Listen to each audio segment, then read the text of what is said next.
didn't get to check it out earlier before stream, but yeah, let's do a save here. Let's do a save. Okay. Keep going. Let's keep going. February 10th.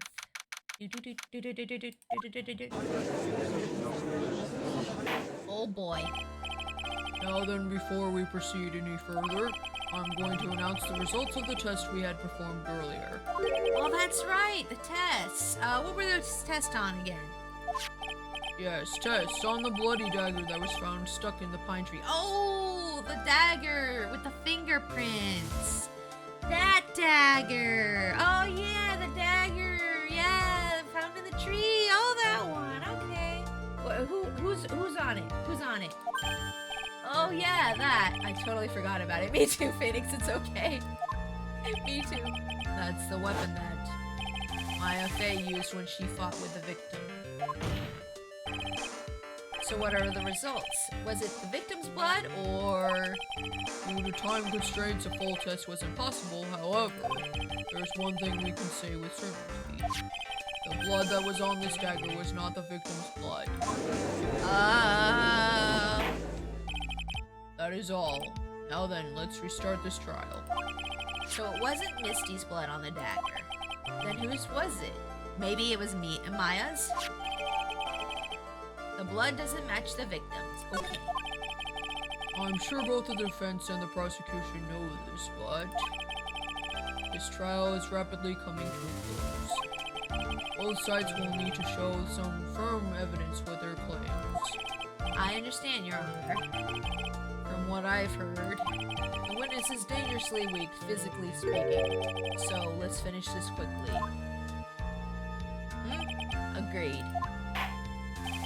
Very well. Please bring in the last witness. Oh boy, get up there, Maya. Oh, she's so sad.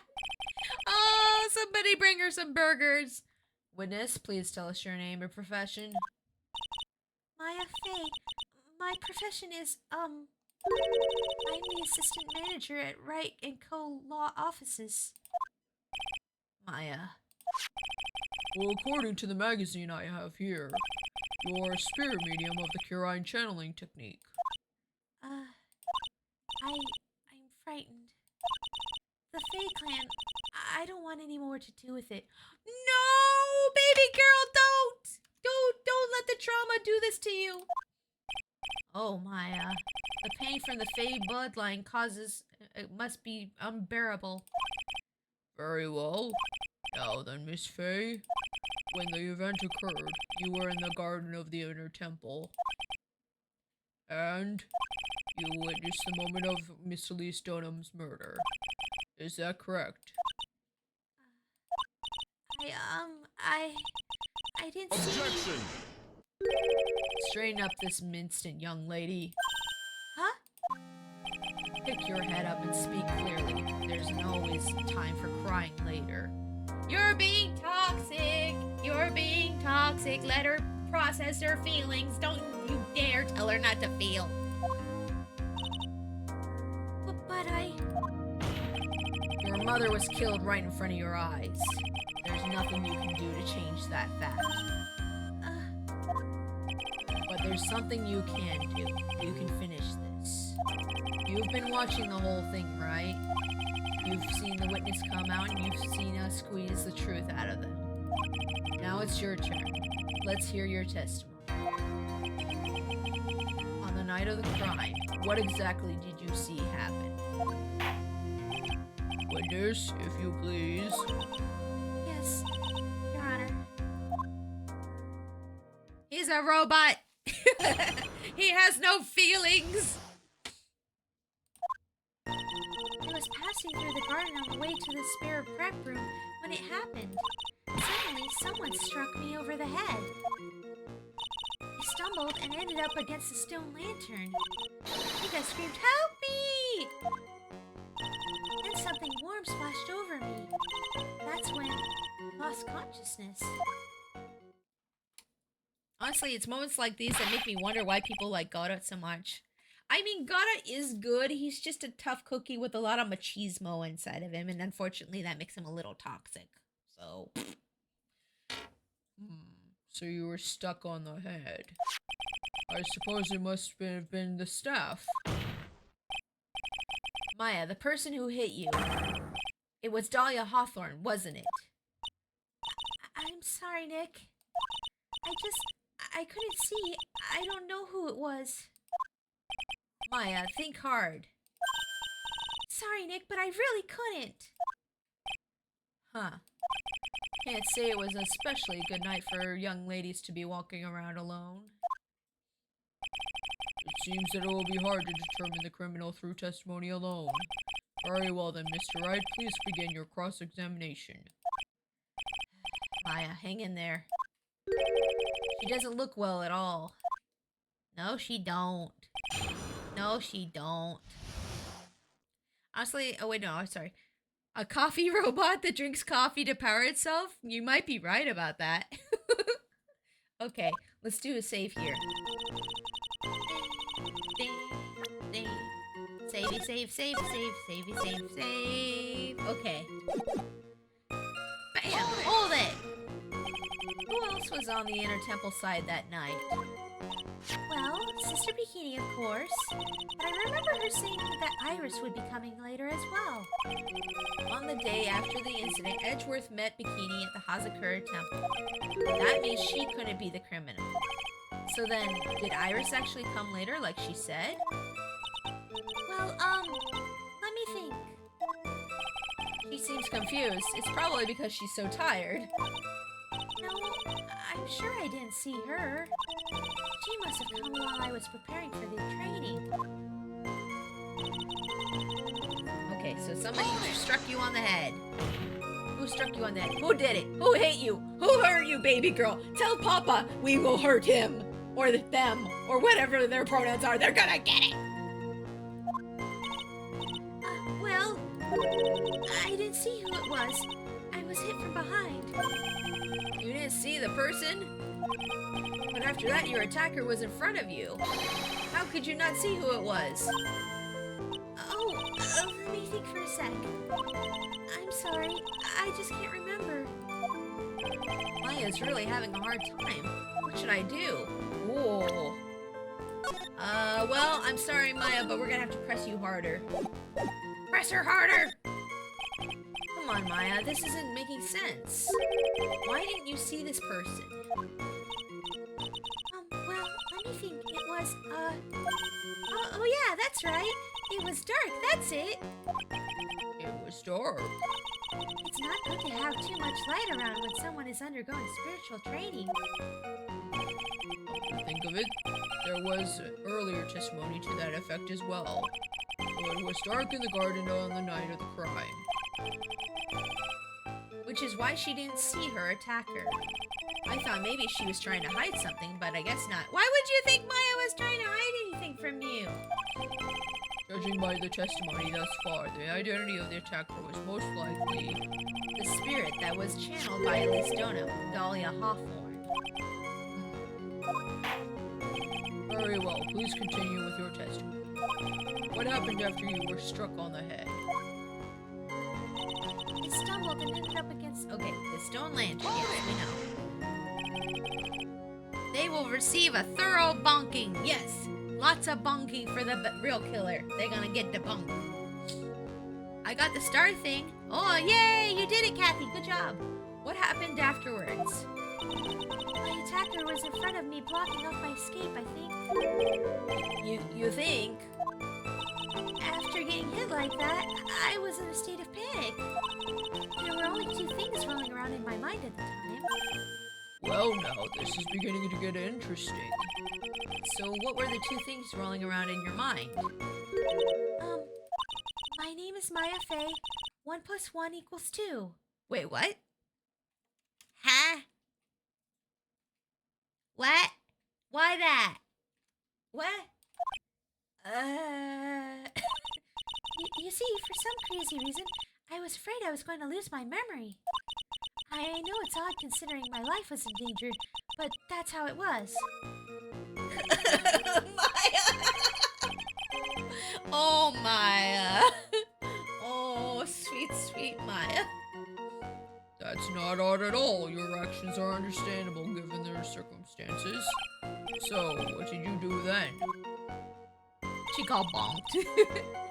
I think I screamed, "Help me!" You think you screamed, but you're not sure? Listen, I was complete wreck. It was dark and I couldn't see my attacker. Was it a man, woman, an adult, a child? I had no idea. I was scared out of my wits. Believe me, my dear, I'm certain I would have soiled my robes.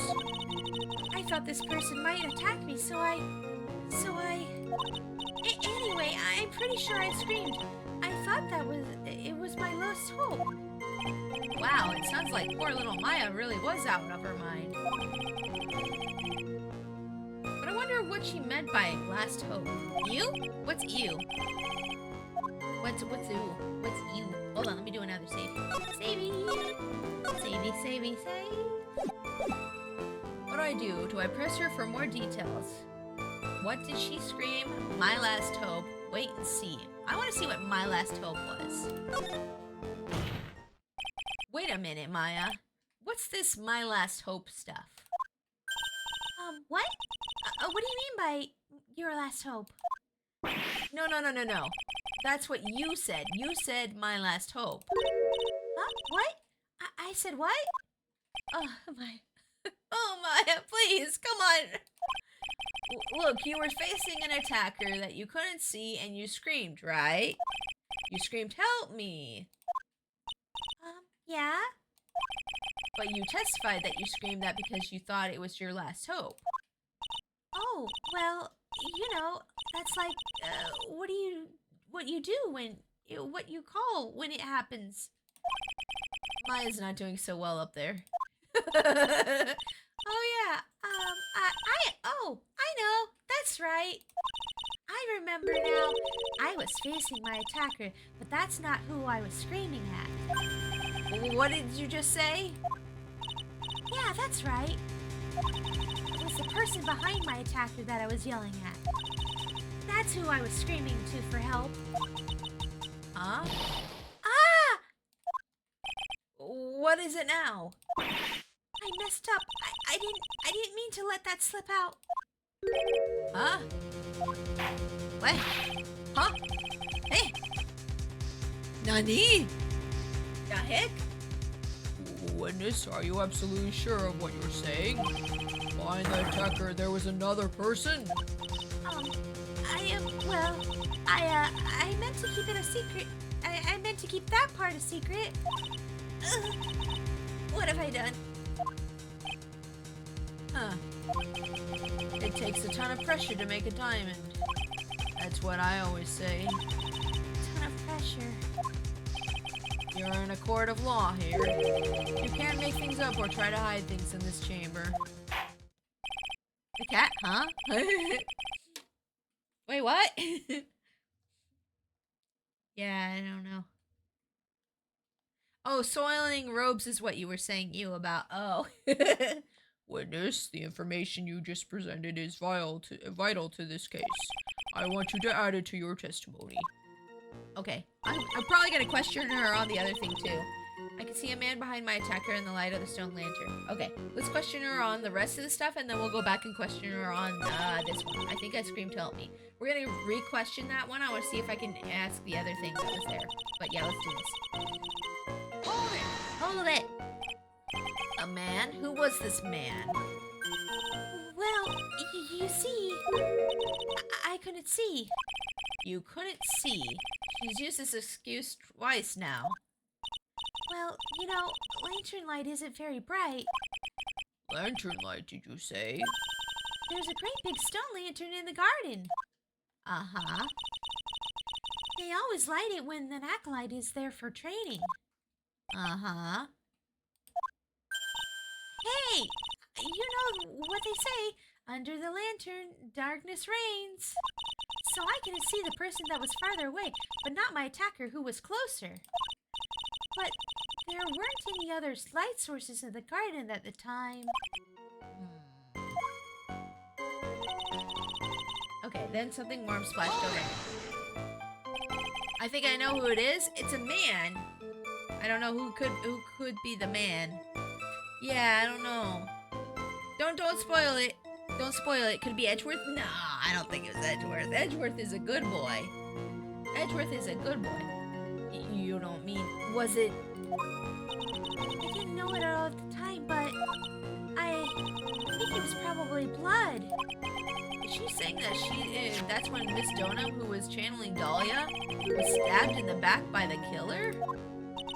At the moment, I was paralyzed with fear.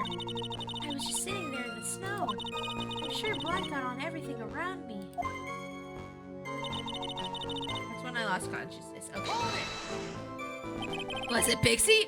No, I'm a good girl. I would never kill. No, me good, me good. Sometimes I bite. Sometimes I bite. But usually it's for a good reason. I only bite if it's a good reason. So what happened next? I don't remember. How were you saved? You don't even remember that? No. I haven't got any idea. I really don't know what happened at all. That's too bad. I've worked side by side with Maya for 2 years now. I can tell when she's trying to hide something by how she acts. And right now, I'm absolutely certain she's hiding something. I was passing through the garden on the way. Wait, Larry? Maybe. It could be Larry. That's right, that's the only man in the area at the time, right? Larry was the only dude around. No, I don't think Larry would have done it.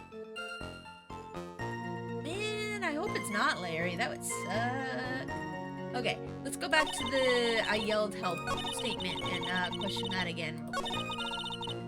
Yeah, here it is. Let's do a save here. Okay, bam! Okay, I want to see if we can get the other options here real quick. I'm just gonna skip through dialogue here real quick. Blah, blah, blah, blah, blah. Oh, nope, that's the only option we were allowed to do. Okay, that's fine. If Larry was trying to help because he saw someone get attacked, maybe. I thought of that too, Winter. I thought about that too. But I just don't think we can put Larry in jail. I don't know. I guess it's considered self-defense if you attack somebody who's attacking someone else. Kind of, but like... maybe. We'll see. We'll see. Okay, so I could see a man behind my attacker in the light of a stone lantern. Okay, so here I want to do a save. And let's see if we can present some evidence. Because I feel like this is the statement here. And I feel like we need to... Maybe we could try presenting the... Maybe we could try presenting Larry's profile here and see what happens. Maybe. What other man was in this case?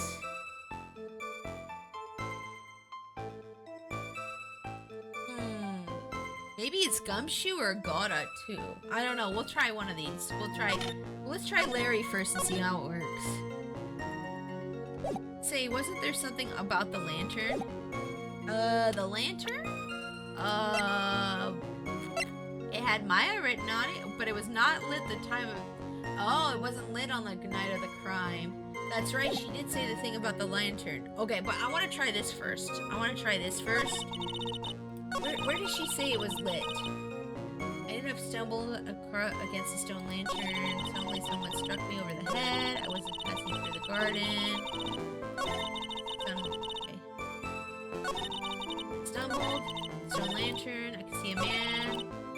The water splashed over me. No, she didn't say, yeah, she didn't say anything about the lantern being lit, so I don't think we can use that here. But I'm pretty sure it's a profile for this statement here. Right there.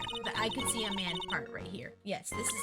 Okay, I'm pretty sure. I'm like 90% sure this is the statement because we added this after we questioned them, and usually they make us go for those ones.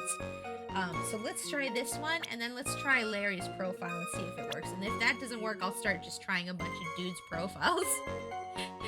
Let's see here. Larry? Yes. Let's try Larry. Oh, music continued. Nope, that one was wrong. Yep, that was not right. Okay. Let's load it again. We'll try a different dude's profile. I'm just gonna guess a bunch of dudes. Let's see. Okay, let's try Goddard next. It probably won't be, but let's see here. Your Honor, that statement, nope, it's not Goddard. Okay, it's not Goddard. Oh, okay. Objection denied. Okay. She said by the light of the stone lantern. Wait, she did say that? Hold on, let me load it. I didn't see anything. Wait, oh, it says right here by the light of the stone lantern. Oh, I missed that. I'm sorry, Wayward. I missed that. I'm sorry, I'm dumb. I missed it.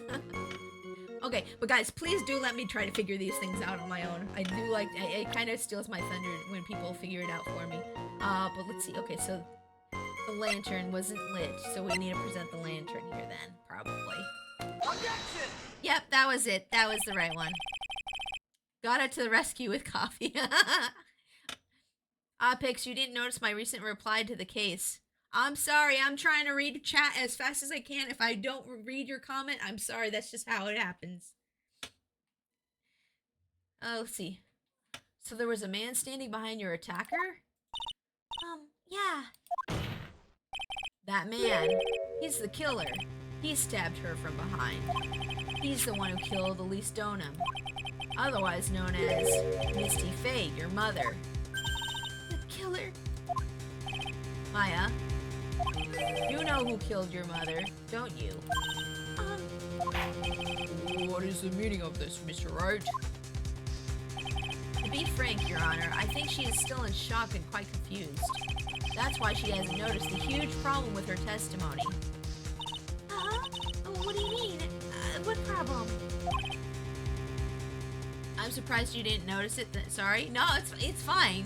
I didn't notice it, and I'm glad you pointed it out. I just feel dumb for not noticing it. Maya, on the night of the crime, that stone lantern was out of commission. Huh? What? It's true. There was no light anywhere in the garden that night. No! You done goofed. Silly. Order in the court, Mr. Vada, to explain this. And the pureness of milk to the perfect clear darkness of coffee stir. That is the state of the witness's mind right now. A cup of cafe au lait. Cafe au lait? Is that even legal? What? What do you mean is it legal? What do you mean? Mr. Trite's words are the milk and you are the spoon, Your Honor. I'm the spoon? I'm no spoony bard, but I'll have you know. You must have noticed it too, Trite. This witness's mental state is highly unstable right now. It's not hard to understand why she would make a little mistake like that. Objection! Sorry, but that's not going to cut it. What did you say? If there truly was no light in the garden. Cup 25. I'm the spoony bard, Your Honor. Don't worry. Yes, Cam is the spoony bard, yeah. Then there's a fatal contradiction in the witness's last bit of testimony. Did Goddard just call Judge a little spoon? Yeah, he's the little spoon, and Goddard's the big spoon.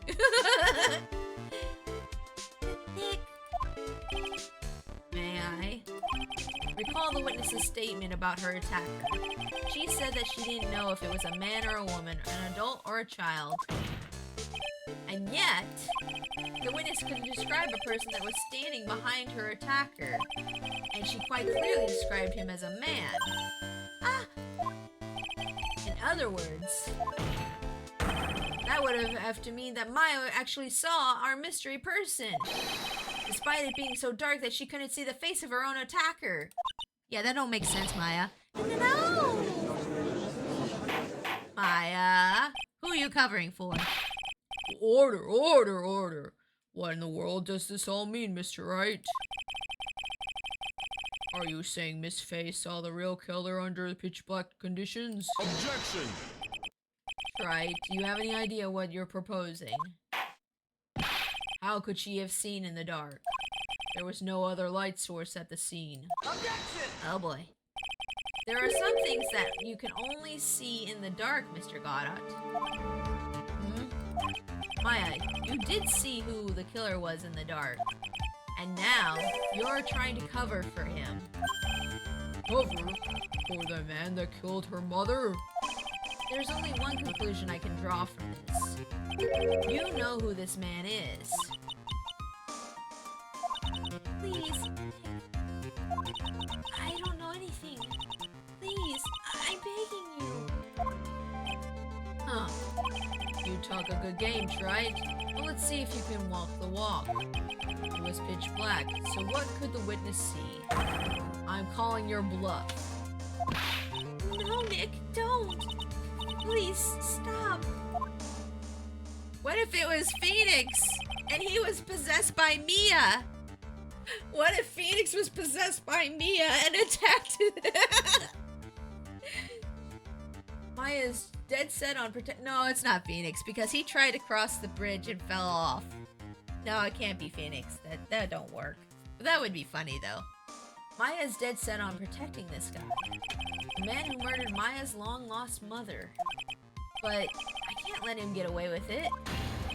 I'm a lawyer, an officer of the court. I'm here to find the truth. I'm pretty sure it was Larry and he was protecting her. Alright, Mr. Wright. Time to show us what you've got. No, it can't be Larry, because Larry was on the other side of the bridge when it was burning. It can't be Larry either. Who can it be? Who can it be now? Do-do-do-do-do. Wait, no! I didn't know you were gonna pull that up on me! Who was this person that you... Who was this person that you say Miss Faye saw in the darkness? Ah, crap. Ah, crap. Now who it gonna be? Okay, it can't be Larry. It can't be Phoenix. We got Goddard and Gumshoe are the only other dudes that we have, and Edgeworth. It's definitely not Edgeworth. I will not accept Edgeworth. Maybe it was Goddard.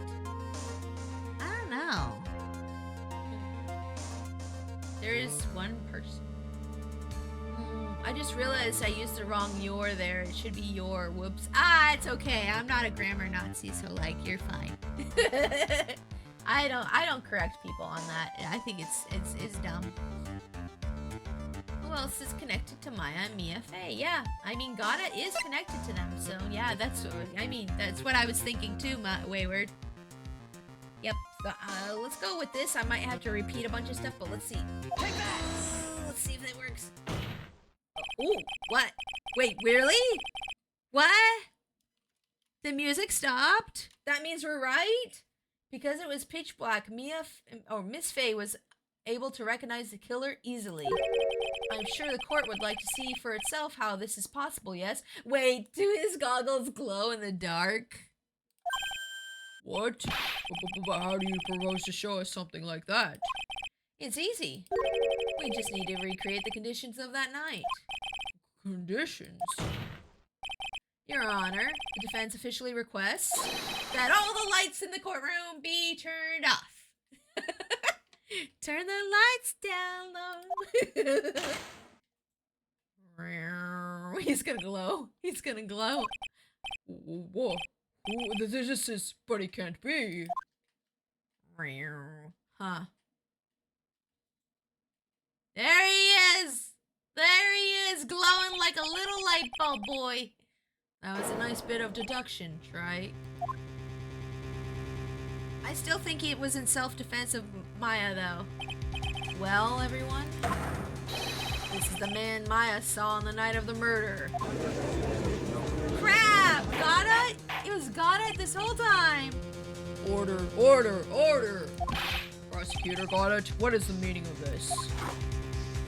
Oh, boy.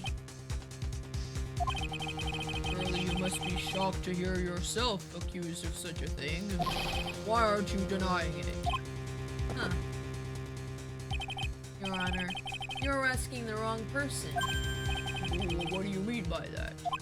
If you've got a question, ask the witness. That's one of my rules. Well, Maya, how about it? What you saw that? Was it 3 glowing red lights? Well, witness, answer the question. I hope they have coffee in prison for you, got it? I hope they have coffee in prison. You're wrong. I never saw that. Maya, I thought the person that stabbed my mother was a man for a totally different reason. What? Nah. What? Huh? What do you mean? Witness, Mr. Wright. Stop your chattering, Your Honor. Chattering? If it's worth asking, ask the witness. That's one of my rules. All right. Well then, let's continue with the testimony. Please tell us how you knew the killer was a man. Yes, Your Honor. I didn't realize it until after I woke up, but... Maya, you're assuming people's gender identities. Shame on you, Maya. We taught you better than that. Papa Phoenix and I have taught you better. How are you gonna assume it's a man? Shame on you. When I came to, I was lying on the floor of the training hall. By the time I got back to the garden, the place had totally changed. The torches were lit, and the body was gone. And all the snow around the stone lantern had been carefully cleaned up, too. Since the person did all that work alone, I just assumed it was a man. What? Ah, yes.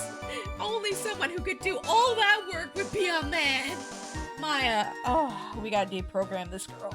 We gotta deprogram her. We gotta deprogram this girl. Oh my god.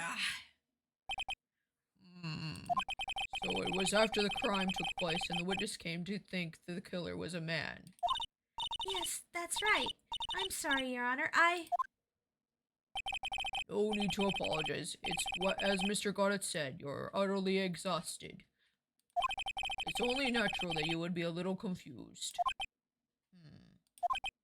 Also, if you consider the situation you described, it doesn't seem too much of a stretch to assume the culprit was a man. Not you two! Not you two, Judge. Why? Women are not strong enough to do all that on your own. They're so weak and fragile. That's why they deserve to be in the kitchen! Stupid. Mr. Wright, proceed with your cross-examination. Let's see here. Okay, let's go. Cross-examination time. Let's see, Maya. Okay, Maya, why are you being sexist? I taught you better than that. Let's see here. Meanwhile, as a man, I've worked in the kitchen. My hubby actually does all the cooking around here. My grandma gets on my case about that all the time because my grandma's very traditionalist. My husband cooks and cleans and sews, and I make all the well, I don't make all the money. I make more money than he does. And my grandma's just like, what is wrong with you? Oh, thank you for the hydrate. I will do that right now, Photon. And welcome to stream. Hope you're having a great day. Husbando material. He is husbando material. That's why I married him. I was like, that's husbando material. I'm gonna marry that man. You know, it's always funny with the stereotype of women being in the kitchen that's hard work that requires a lot of strength to stand out. It really is. Yeah, kitchens are a lot of work. They're no joke. So you lost consciousness when you were in the garden, is that right? Yes, I think it happened when the victim was stabbed. So then the person that carried you into the inner temple... It could only have been the killer. That's what I think, too. So the killer carried Maya into the inner temple. Okay, so they would have had to been able to carry Maya. So it can't be bikini. We were already worried about it. I was already worried about it being bikini. And focus tube so you don't mess up the food. True. True. Food is important. Hold it. Naturally, the killer must have done it, right? Yes, I think so. Well, why would the killer tamper with the crime scene like that? There must have been something about the killer desperately wanted to hide. I don't know. It looks like she doesn't have enough confidence. I think I need to gather some more information before I ask her again. The torches were lit and the body was gone.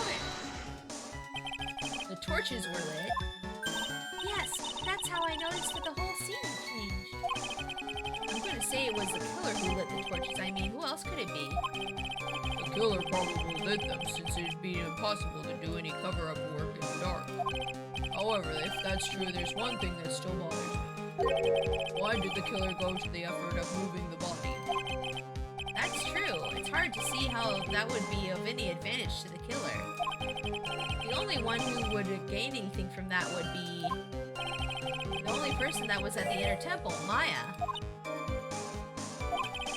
Very well, let me hear some more about the condition of the crime scene. Who could it be now? I have no idea. Who could it be now? Housework in general is one of the most stressing jobs out there. It really is, yeah. I hate cleaning. I hate cleaning. It's so much, blech. So you're saying the killer cleaned up the snow? It did really look odd. It did look really odd. Snow was removed in an unnatural-looking rectangular shape around the lantern. There were a lot of shovels around the inner temple, but they're all really heavy, way too heavy for me to use. An odd fellow indeed, this killer. Why on earth would anyone want to take snow away? Well, there's one thing I can think of. Didn't you say that a lot of the victims' blood sprayed onto the snow? Yeah, the area I collapsed in ended up being splattered. All the chemicals and elbow grease required. True, yes. In other words, the killer's purpose was to hide the bloody snow. I think that's the most reasonable explanation. Perhaps. However, there's something that's bothering me. If the killer just wanted to hide the snow with blood on it, there was no need to remove that amount. That's true. He could have just scooped up just the snow that was stained with blood. Assuming it's a he. Again. It looks like there are some mysteries behind this issue. But I think this will help explain them. Since the person did all that work alone.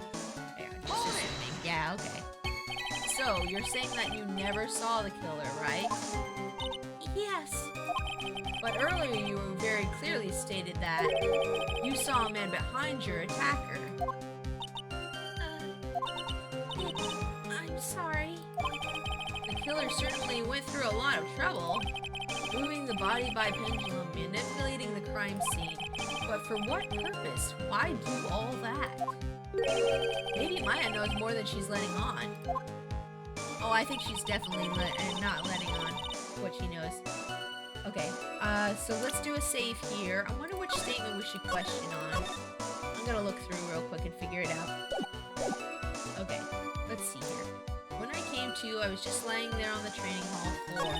By the time I got back to the garden, the place had totally changed. The torches were lit and the body was gone. And all the snow around the stone had been carefully cleaned up too. Since the person did all that work alone, I just assumed it was a man. Okay, wait, no, I didn't mean to click again, dang it! No!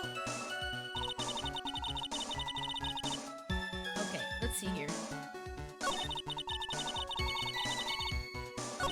The torches were lit and the body was gone. I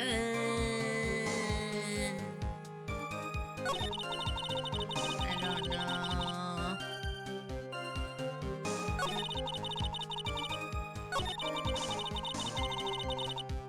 By the time I got back to the garden, everything had changed.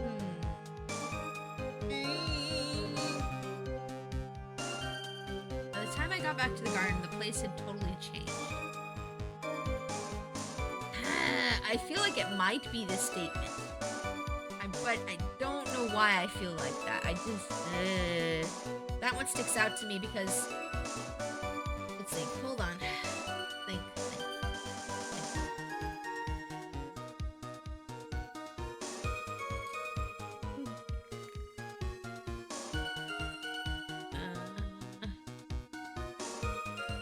Wait, did we press on every statement? I feel like I skipped one on accident. Why clean up the snow and lantern, not the lantern? Yeah, they were saying that earlier too.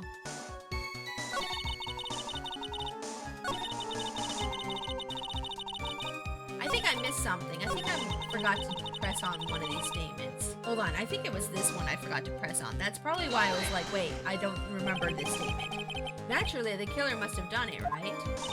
Yes, I think so. But why would the killer tamper with the crime scene like that? There must have been something that the killer desperately wanted to hide. The truth is, when I saw the crime scene, I felt something. Oh, here we go. I forgot to question on this one. My bad. My bad, I forgot this one. Oh, you sleeping, Kathy? Okay, sleep well. Thank you for coming. Take care. Bye-bye. Thank you for coming. Sleep well. You did? Yes. I felt like the killer was hiding the evidence from me. For my sake. For your sake? What? Hiding it for you? Everyone knew that I was the only one at the inner temple that night. If Sister Bikini had come back and looked at the garden... She may have thought that you had done it. No, she definitely would have thought so. And you're saying that's why the killer cleaned up the crime scene to make it look like nothing had happened? But then your name was still on the lantern. That doesn't make sense. Yes, I'm sure of it. Well, that's certainly an important piece of information. I want you to add that to your testimony. Yes, Your Honor. Okay, so this will be the statement that we're gonna... Okay. So let's question her on this one and then present evidence on this one. I think this is the one. I think this is it. They did it for your sake? Well, if the body and the blood hadn't been removed, I would have immediately been the prime suspect, right? But the lantern still said Maya on it! Yes, I suppose that's true. Yeah, and if that happened, the body would have caused some other problems too. If the real identity had come out right then, it would have been terrible.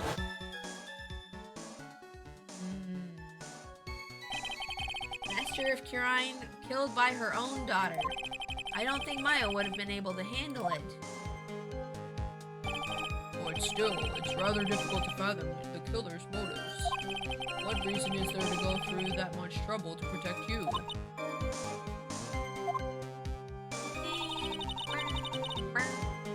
Okay, so it's definitely this statement here. I'm just not sure what evidence it is going to be, but this is the new statement they added. And every time they add a new statement, that's usually the statement you want to present evidence on. That's another thing I've learned over the 3 games worth of trials. So let's see. I think we should probably pull out the lantern because it still has Maya on it. That's what I've been thinking. If they wanted to clean it up for her sake, why would they leave Maya written on there? Why would they do that? That's stupid. So this can't be true. So bam! Let's go. Hey, music stop. Let's go. Yeah! You want it to be a contradiction. Yep, exactly. Yep. That's how it is with every time you present evidence. You want to make sure it's a contradiction to the statement. Yep. The body of Elise Stoneham was carried all the way to the Hazakura Temple's courtyard. Then at the garden, the real scene of the crime, the snow that we suspect was covered in blood was scooped up and removed. It's reasonable to believe this was all done in an attempt to hide the true crime scene. However, there's still one matter that seems somewhat odd. Oh, and what would that be? You must have figured it out by now, Mr. Goddard. It's the message written in blood on the lantern. Huh?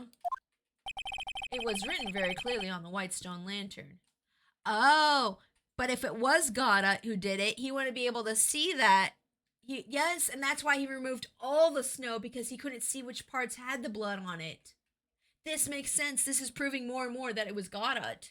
Because he didn't see the writing on the lantern, he wasn't able to clean it up. And since he didn't know which parts of the snow had blood on it, he just scooped up all the snow. Oh, that makes sense. Maya. It's all coming together now. If the killer was so motivated to protect Maya from suspicion, then why did they wipe the writing off the lantern?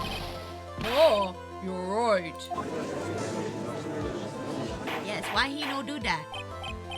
Order. Why, Mr. Wright? Isn't it a fact that the killer was trying to cover up the crime scene?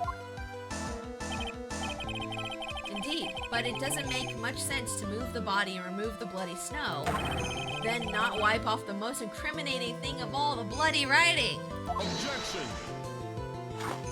Oh boy. But if that's the case, do you have an explanation for the killer's mysterious behavior? Why would the killer move the body and remove all that snow, but then leave the bloody writing on the lantern? I don't know what the killer's plan was, but it's a fact that the killer left the writing on the lantern. There must have been a reason for it. Yep. And that reason is colorblindness. Well then, Mr. Wright, let's hear your opinion. Wait. Oh, okay, good. Yes, I get a save here. Yay, thank you, game. Why did the killer leave the message written in blood on the lantern? The killer wrote it to pin the crime on Maya. The killer didn't notice it. Prosecutor got it. Earlier in this trial, you gave me some good advice. Once you eliminate the impossible, whatever remains must be the truth. Maybe you're not as dumb as I thought. The real killer wanted to disguise the fact that a crime had occurred there. If that's the case, they wouldn't have left the bloody writing on the stone lantern on purpose. Therefore, it must mean that they didn't notice it. But that doesn't make any sense. Remember how when we pulled out the lantern earlier, it was just like, what writing? I don't see no writing because the red goggles make it so that everything's red for him. The torches were all lit and everything. There's no way any normal person would miss something as glaring as that. Yes, the key word being normal. What is normal anyways? I don't know. Do you guys know what normal is? You're right. There's no way any normal person would. What? What are you trying to say, Mr. Wright? There's only one person involved in this incident who could have missed seeing the bloody writing altogether. And who would that be? Who is this person that could have failed to notice the bloody writing? Oh, you're not. Oh, yeah, I didn't get a chance to say. Okay, well, it's fine. I already know who it is. Oh, bam. Wait, wrong button. Sorry. Oh, bam. There we go. I hit the W instead of the E key. Mr. Godot, this is what you said yesterday. My eyesight is pretty messed up. Even with these huge goggles on my head, I still can't see everything. You can't see everything? Is that correct, Mr. Godot? This lantern was submitted as evidence today. I would like the court to think back to the moment it was first presented. Yep, here's what I was talking about, guys. This lantern, there's something written on it. Why it's written in blood? Nonsense. This lantern, it's as clean as a whistle. And so you thought, Mr. Godot, just admit it. There are certain colors you can't see, correct? You can't see red on a white background, can you? That's right. We went through this once before. During the poisoning case at Tribien. Wait, was that a thing too? Oh, snap, that's right. That did happen in that case too, huh, didn't it? He didn't see the blood on the apron, that's right. I remember he didn't see the blood on the apron either. This is the apron that the delightful Miss Bird was wearing at the time. And somehow spilled coffee. there's something still bothering me, Mr. Goddard. Why have you not explained the bloodstain to the court? Bloodstain? What bloodstain would that be? Don't play games, prosecutor. The blood-stained stain that's smeared all over the apron. That's ridiculous. No one told me anything about a blood stain. He can't see red because his goggles are red. Oh no. You could see the coffee on the white apron, but you couldn't see the ketchup because it was red. Oh wait, that's right. It was ketchup. You're right, guys. Yeah, it was ketchup, not blood. That's right. Yeah, because it was bright red. I remember saying, That doesn't look like blood because it's bright red. yeah, it was ketchup. Huh. It's strange. In a black and white photo, those letters would have appeared black to me. I wonder, why am I the only one that can see them? So then, Mr. Goddard, are you admitting it? Are you admitting that you can't see the red writing on the lantern?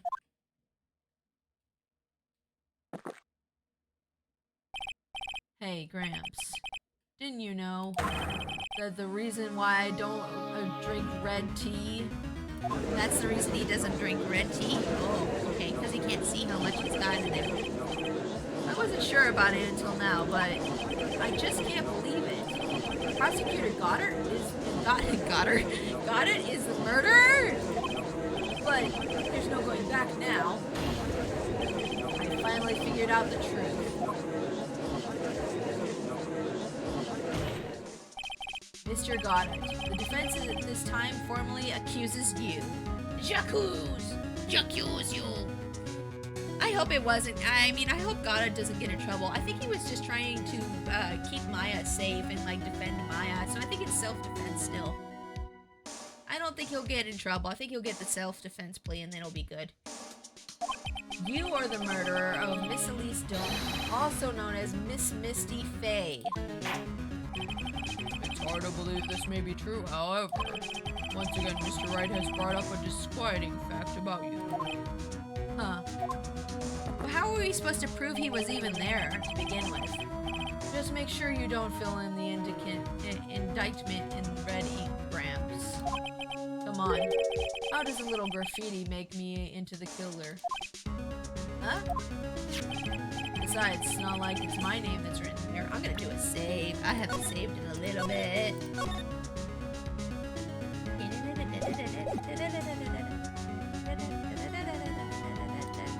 Okay. Besides, it's not like my name. It's my name that's written there. Oh, so what? You gonna try to throw Maya under the bus now after you saved her? I'm certain that the killer wasn't able to see the color red. This is rich. Go on, try. The answer is right there at the crime scene. In the snow. The snow? How so? Well, for example, why did the killer move all that snow?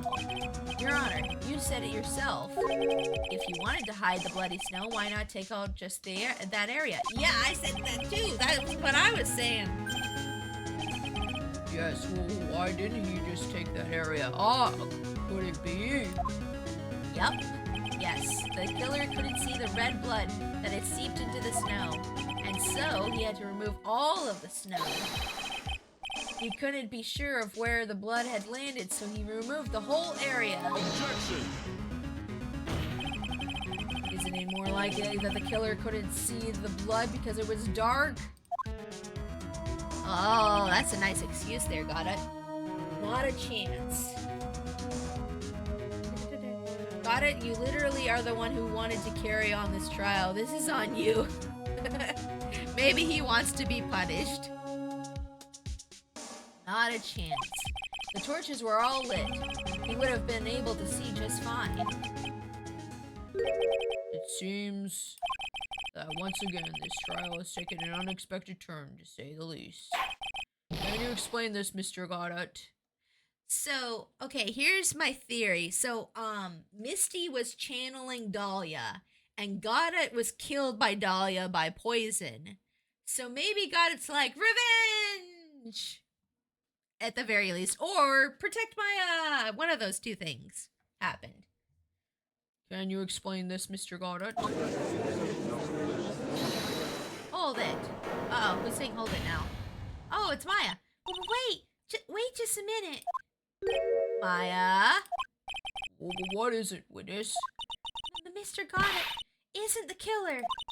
After all, he didn't even come to the inner temple until 2 days after the murder took place. He didn't show up until after the old bridge got fixed up. Objection! Maya? You can't testify to something like that. Why? What do you mean? I may not look it, but I'm... Eek! After the murder happened, you didn't even exist. She didn't. I'm afraid I don't follow. Because she was being possessed by Dahlia. So she didn't really even exist after the murder. True. Yeah, he didn't want her to kill another person that he cared about. So he was protecting Maya for Mia's sake, probably. She didn't. I'm afraid I don't follow. Are you senile, old man? We established this just a little while ago. After the murder, this witness was unconscious for a long time. Because she was channeling Dahlia Hawthorne. Oh, that's right. Please, Your Honor, let me add it to my testimony. Nick, please listen to me. Maya. Do you plan to cover for Goddard no matter what the cost? If that's the case, then I've got no choice. Your Honor, let's hear her testimony. If it means we're going to hear the whole truth, I say we should not silence her. Fireball. Fireball? Fireball. Why? How will Fireball help in this situation, It's gonna chat? help. I'm gonna cast Fireball. It's gonna help. There's a problem regarding the whole writing on the lantern and pinning it on Goddard. Yeah, I don't know. Huh, nicely done, Trite. Very well, let's hear the witness's testimony. Please tell us what happened at the Inner Temple after the murder. Yes, sir. After I woke up, I began channeling and my spirit left me, as it were. Thank you for the hydrate. I will do that right now. Okay, thanks for that. But little Pearly was there at the inner temple, too. Oh. I see. That's right, because Pearls went to go visit Maya because she was worried about her. Pearly was also struck on the inner temple side that night. Oh, I see. The next morning, she looked around but couldn't find anyone. The next day, when the bridge was finally fixed, she was in a spare prep room. I still think Pearl got possessed by Mia, and Mia was the one who did it in Pearl's body. Like, she killed, yeah, I don't know. We'll see. My cat is doing the zoomies. Yay! I love zoomies. I love it when animals do zoomies. That's happy. That's when Mr. Goddard arrived at the inner temple for the first time. He found Pearly first and cheered her right up. Oh, he did he? Who is this Pearly? That's my little cousin, Pearl Faye. So when did you hear about this? Oh, just a while ago, when I was in the medical office. I'm terribly sorry. But what you heard from someone else is simply not admissible as testimony. Yep, that's hearsay. Sorry, I almost burped. What? Come on. Pearly would never tell a lie. She's a way more honest person than I'll ever be. Real smart, Maya. You always know the best things to say when you're under oath. Huh. The prosecution has no objection. We believe the witness. Mr. Goddard. Let's just move on to the cross-examination if the defense has no objections. This is highly unusual, but... Well, Mr. Wright. Let's get this cross-examination started. Let's go. Maya, why you telling lies? Didn't Papa Phoenix teach you better than this? Stop lying. You stop that right now. Maya, please. Yes, exactly. Maya, please. Hold it. Hold it, Maya. So where did you Where did you think Pearl slept last night? In the spare prep room next to the training hall, I guess. There's a rule that you can't enter the training hall during an acolyte's training. But even so, why did she go to the inner temple in the first place? It seems that Pearls became very worried about Maya. She knew that the spiritual training I was about to undergo was very intense. Pearls was supposed to channel Dahlia Hawthorne, but she couldn't do it. That's why she headed to the inner temple. However, Dahlia Hawthorne was already there, possessing the body of Elise Dono. The next morning, she looked around but couldn't find anyone. Okay, let's see on that one. She searched the entire inner temple side end to end. Well, you see, Pearlie gets pretty scared when she's alone. And there weren't that many places to look. She says that she even went back and forth several times. The inner temple side has two structures, the training hall and a spare prep room. And there's also a storage shack, I think. That's about it. There was a storage shack too? Pearls was looking for other people, right? Are we gonna have to go investigate the storage shack? Would she have really examined a storage shack all that carefully? Well, if it was me, it would be the first place I would investigate. So this means that it's possible that someone may have been hiding in the storage shack. Someone was hiding in the shack. Oh my god! Okay. Pearls didn't hear the sound of them working on the bridge? What do you mean? I was just wondering why she would stay in the prep room. If it was me, I'd at least go out and wait at the foot of the bridge. Oh, well, Pearlie said she was sleeping at the time. He said she was so scared during the night that she couldn't sleep well and woke up a bunch of times. Poor little Pearl, all alone like that. Well, we know that she had at least one friend in the sacred cavern, Dahlia Hawthorne, who was busy battling with a trick lock. She couldn't let anyone see her, so she wouldn't have shown herself to Pearls. What happened after the bridge was finally fixed? Are we gonna put Pearlie on the stand at some point? That's when Mr. Goddard arrived at the inner temple for the first time. Okay. So it was your first time in on the inner temple side, Mr. Goddard? That's funny. Am I imagining things, or did the defense ask me a question? Mr. Wright, please save your questions for the witness. What you heard from someone else is simply not admissible as testimony. Those are your words, Your Honor. Oh, touche, Mr. Wright. Ah, got him! Got him! Got him! Oh, well, what do you have to say, Mr. Goddard? Haha, answer the question now, you robot man. Hot nights and even hotter coffee, that's what I always say. If it hadn't been for this case, I never would have visited there. A freezing cold temperature in the mountains, I think I'll pass. So he had never visited the Hazakura temple or the inner temple, huh? Huh. You wanted to say something, Trite? In any case, I have to find a crack in Goddard's armor. While I cross-examine Maya, that is. Okay. Very well, please go on with your testimony. After fixing the bridge, the policeman came over to the inner temple side, right? Yes, and then Mr. Goddard. Found Pearlie and cheered her right up. He cheered her right up. That's what Pearlie said.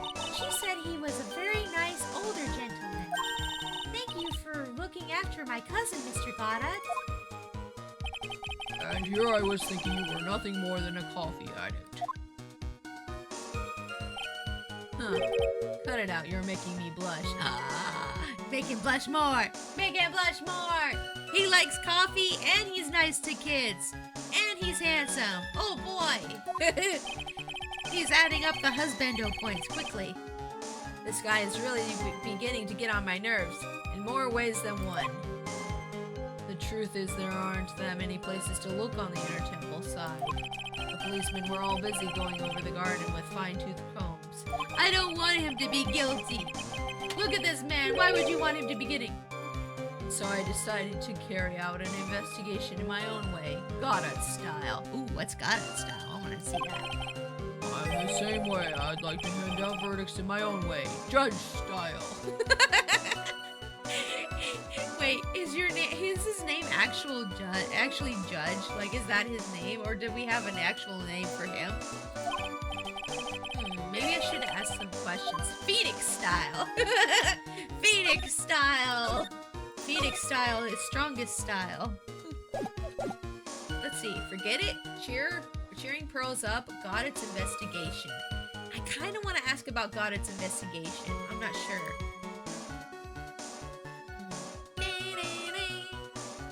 I'm gonna go with Goddard's investigation. Let's go with that. You said that you conducted an investigation of your own. Did you find anything? It looks like my investigation went about as well as yours, right? After all, I didn't miss the bloody writing on the lantern. Well, I didn't miss it, so speak for yourself, Goggles. Ooh! The only odd thing I discovered was the beauty in the training hall. Beauty? Misty Faye, naturally. Clad in her stunning Japanese garb surrounded by the hue and aroma of Western tastes. Western taste? Could he find a stranger way to describe gravy? Oh, he was talking about the wall scroll. Okay. So, from there you headed for the prep room? Wait a sec. What did Goddard say just now? Wait, how would he... Wait, hold up. He wouldn't have seen her on the wall scroll at that time. It had gravy on it. It had gravy on it. You could have seen her on the wall scroll. Oh, you done it now. Oh, you done it now. Oh, you done it now. I'm gonna get you. I think I just found his proverbial weak spot.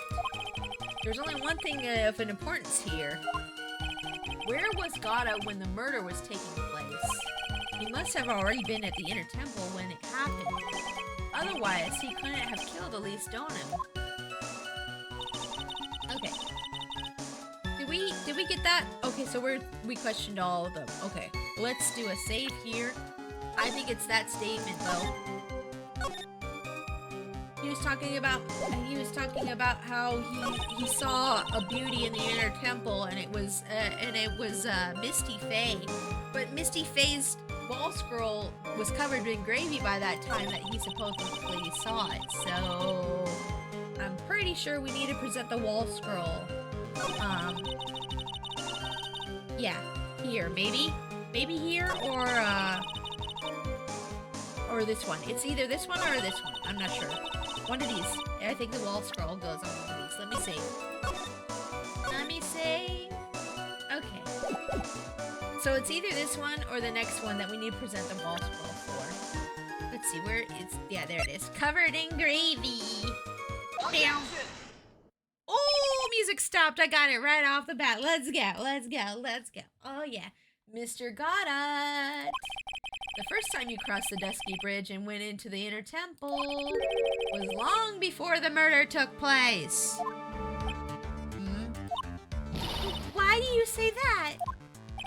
Because he just made one fatal slip-up. Hanging scroll in the training hall. Hanging scroll. But Mr. Goddard is right. That scroll shows a picture of my mother. Maya, I know you know who it is, but here's something you didn't know. By the time the bridge had been repaired 2 days after the murder, the hanging scroll in the training hall looked like this. What's that wonderfully delicious smell? Gravy. Actually, it probably was curry in the original. The morning after the crime, someone covered it with gravy. Gravy? But why gravy, Nick? Because gravy was much more than a condiment to the culprit. Well, Mr. Goddard, if you really hadn't seen the hanging scroll until after the murder, you wouldn't have had any way of knowing that this was Misty Faye. Ooh, got him. Oh. Hold it. Wait a minute, Nick. Yes? Take another look at the hanging scroll. Look, at the top. There's a crest there.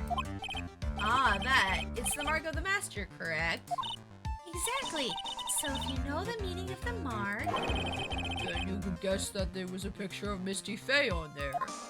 No, it could be anybody from the Fae clan on there. True, but Mr. Gotta described what was underneath like this. That's true, he did. Clad in her stunning Japanese garb, surrounded by the hue and aroma of Western taste. That's exactly what he said. Yes, he described her clothes. Not the crest. Her clothes. Oh, Yes, it's possible that he knew what the crest meant. However, he couldn't have known that she was wearing Japanese clothing. Mr. Gata, on the day of the murder, you were hiding at the Inner Temple long before the crime took place. Nasu, welcome! You're late? Nah, you're perfectly fine. You're perfectly when you're meant to be here. You arrived just when you mean to be. Hi, Tasu. How are you doing today? We're almost done with this last trial of the third game. I'm excited. I think Gata's gonna go to jail, though, which is kind of sad. Can I ask you just one thing, Trite? What is it? This whole theory of yours, it all rests on a certain assumption. That I knew beforehand that a crime was going to be committed. That's right. Otherwise, there's no reason for him to sneak into the crime scene. I think he intercepted Morgan Faye's instructions. Of course, Mr. Goddard knew about the plan. Huh? I'm gonna do a save here.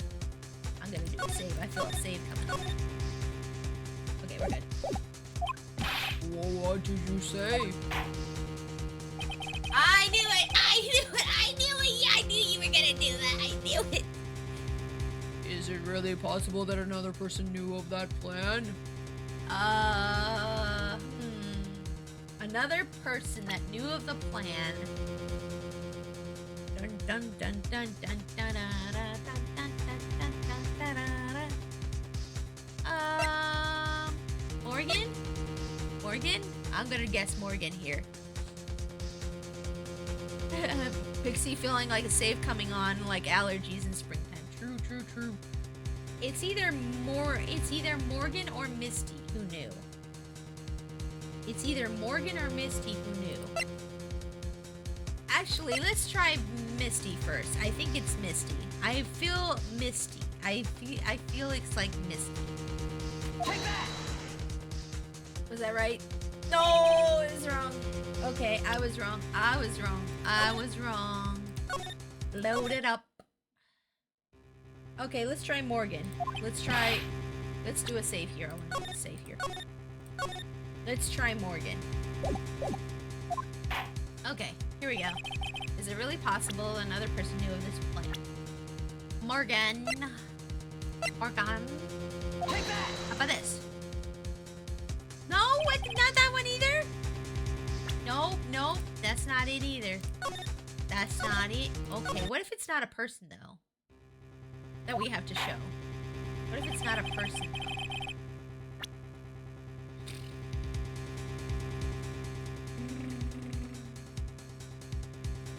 I mean, Pearls knew about it.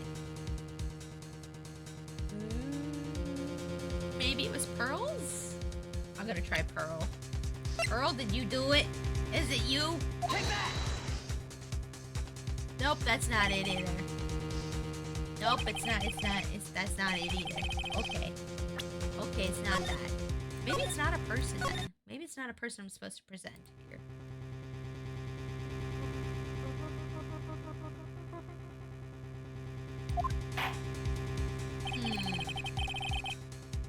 No, it's definitely gotta be a person they want.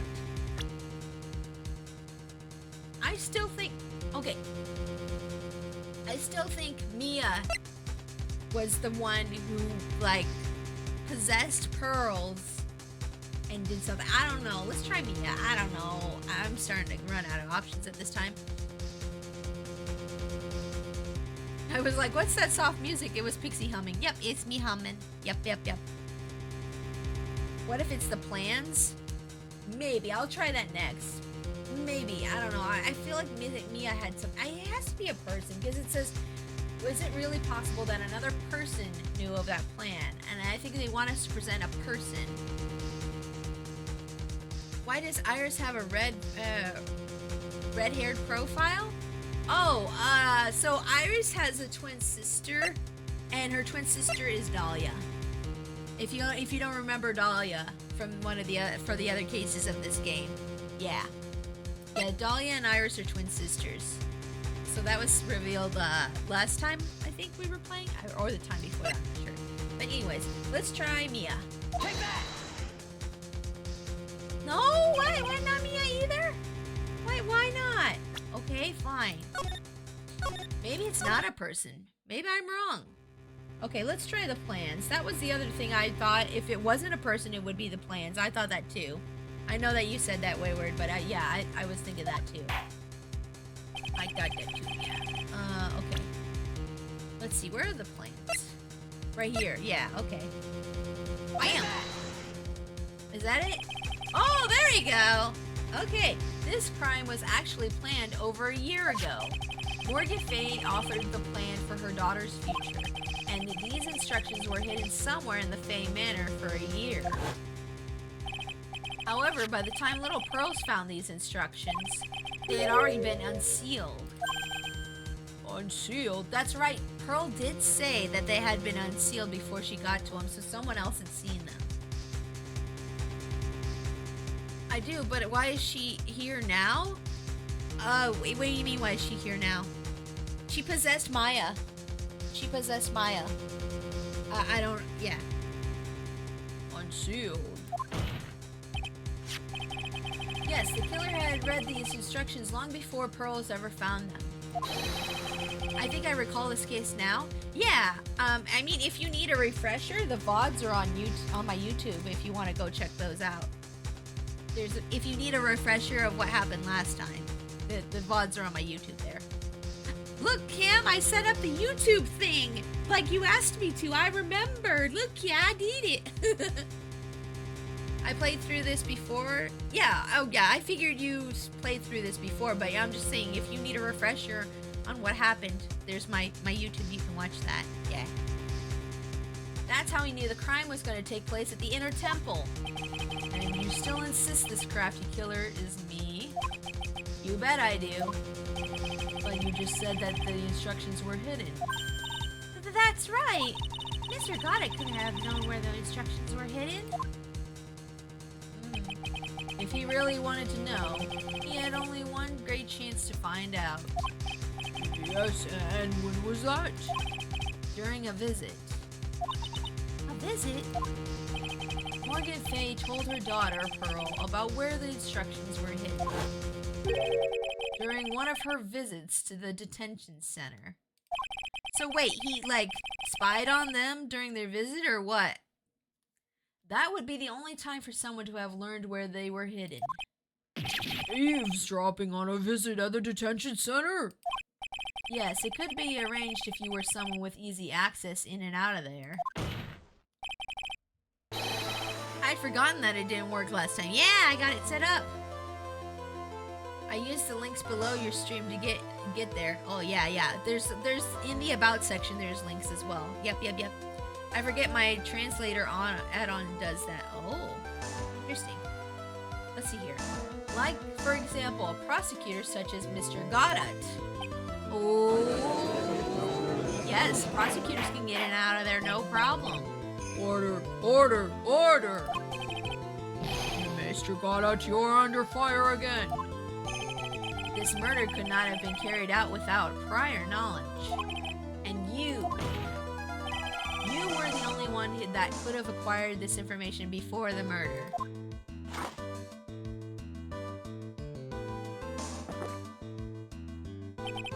Humans are afraid of the dark. And yet, at the same time, we're fascinated and bewitched by it. Maybe that's why humans drink the darkness that is coffee. Or just because it tastes good and it give me the bouncy. Speaking of God, I just had some coffee. I haven't had coffee in a while. We haven't bought creamer. And I like my coffee with milk and a lot of creamer. It has to taste like ice cream for me. Sorry for always asking, but what does that mean? It means there's a reason for everything. According to your theory, the killer in this case eavesdropped on a conversation during a jail visit where he learned of a hidden plan for a crime. After discovering the plans, he hid in the inner temple and waited for the crime to occur. And then he ultimately took a person's life. And he did all of that just to protect this witness? That's right. If you're accusing me of this crime, I have to ask you, why would I do this? To protect Maya, because you loved Mia. You loved her. You wanted to kiss her and marry her and have babies. This girl is nothing but a stranger to me. That's a lie. You're Diego. We all know. We all know you're Diego. Give it up. I've got no reason to go through that kind of trouble to protect her. I am what you see. I am certainly not the type to rescue the damsel in distress. The killer's behavior is certainly extreme, for lack of a better word. Why you bunking me? What'd I do wrong? I did nothing wrong. I'm a good girl.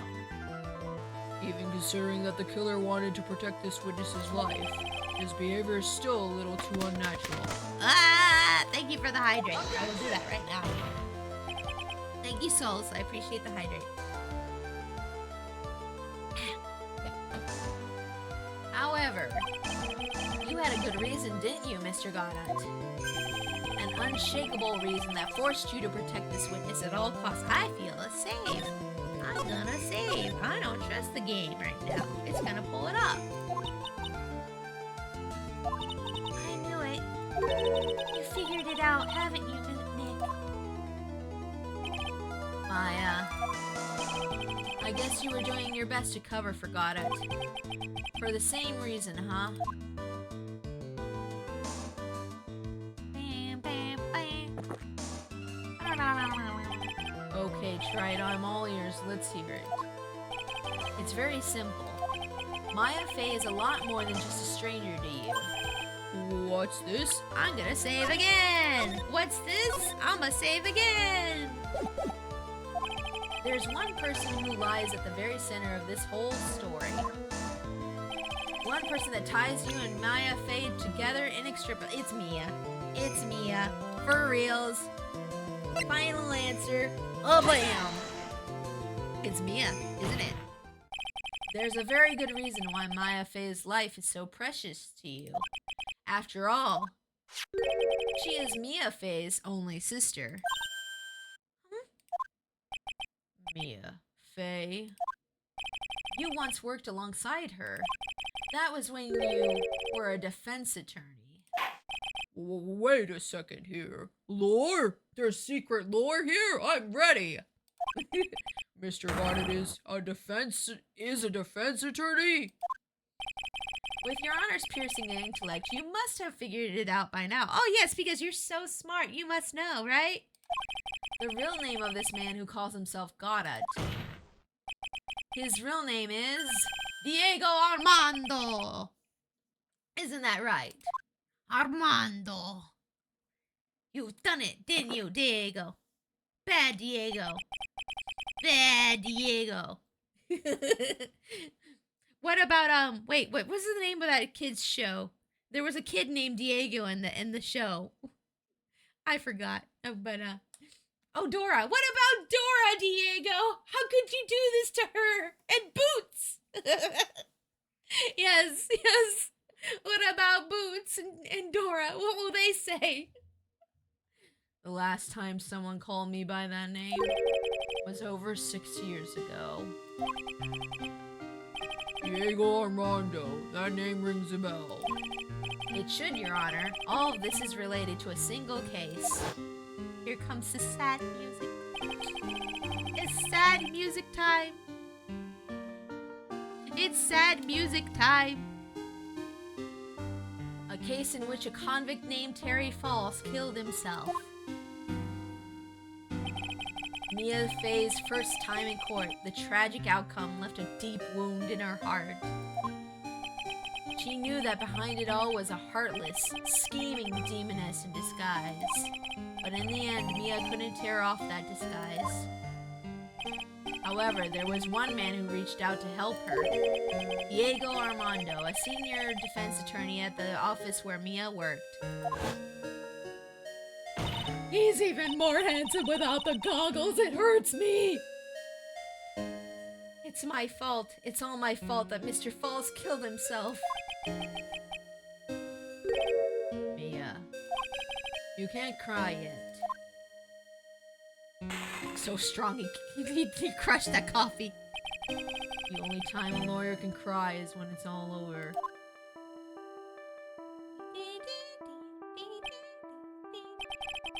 I was moved by her. The way she put all her faith in her clients, that pure sweetheart of hers. That's why I could never forgive Dahlia Hawthorne. Me and I thoroughly investigated that fake kidnapping incident. It's all over but the crying. Aw, yeah. I've never heard that song, but that sounds sad. Then one fateful day, Dahlia wanted to meet with me. It had been 6 months since the trial. We met in the courthouse cafeteria.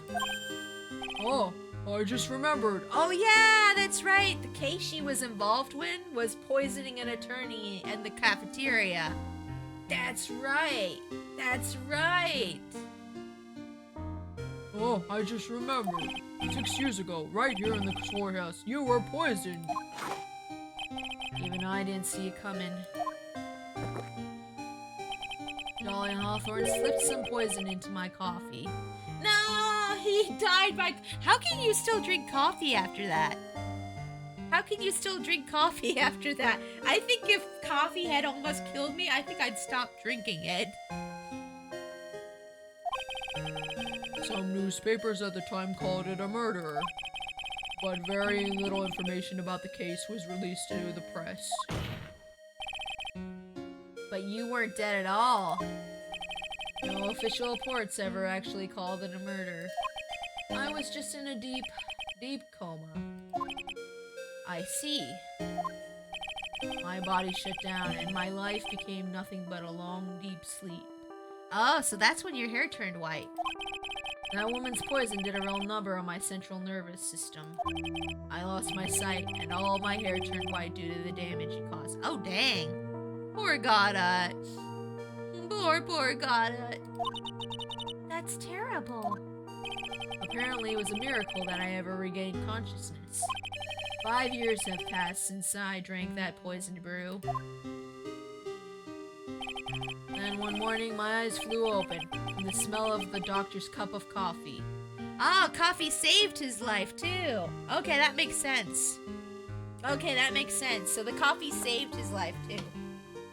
The coffee's like, wake up, Goddard, we have work to do. And he's like, yes, coffee, we will go. Except his beard. Yeah, for some reason the beard hair didn't turn white like the hair. Actually, I can explain this. So in real life, my hubby has like blackish brown hair, but he has, in his beard, he has like some spots of red in his beard. So your beard hair can actually be a different color than your head hair. It's kind of funny. He has like ginger hair in his beard. Which is funny because I was asking his family, where did he get that red hair from? Apparently his great-grandpa had red hair. Beard hair is separate from your head hair. Yeah, it's crazy. Yeah, isn't it weird? That's so weird. But yeah, he has like a ginger beard and like dark black brown hair in real life. Then one morning my eyes flew open from the smell of a doctor's cup of coffee. For 5 years?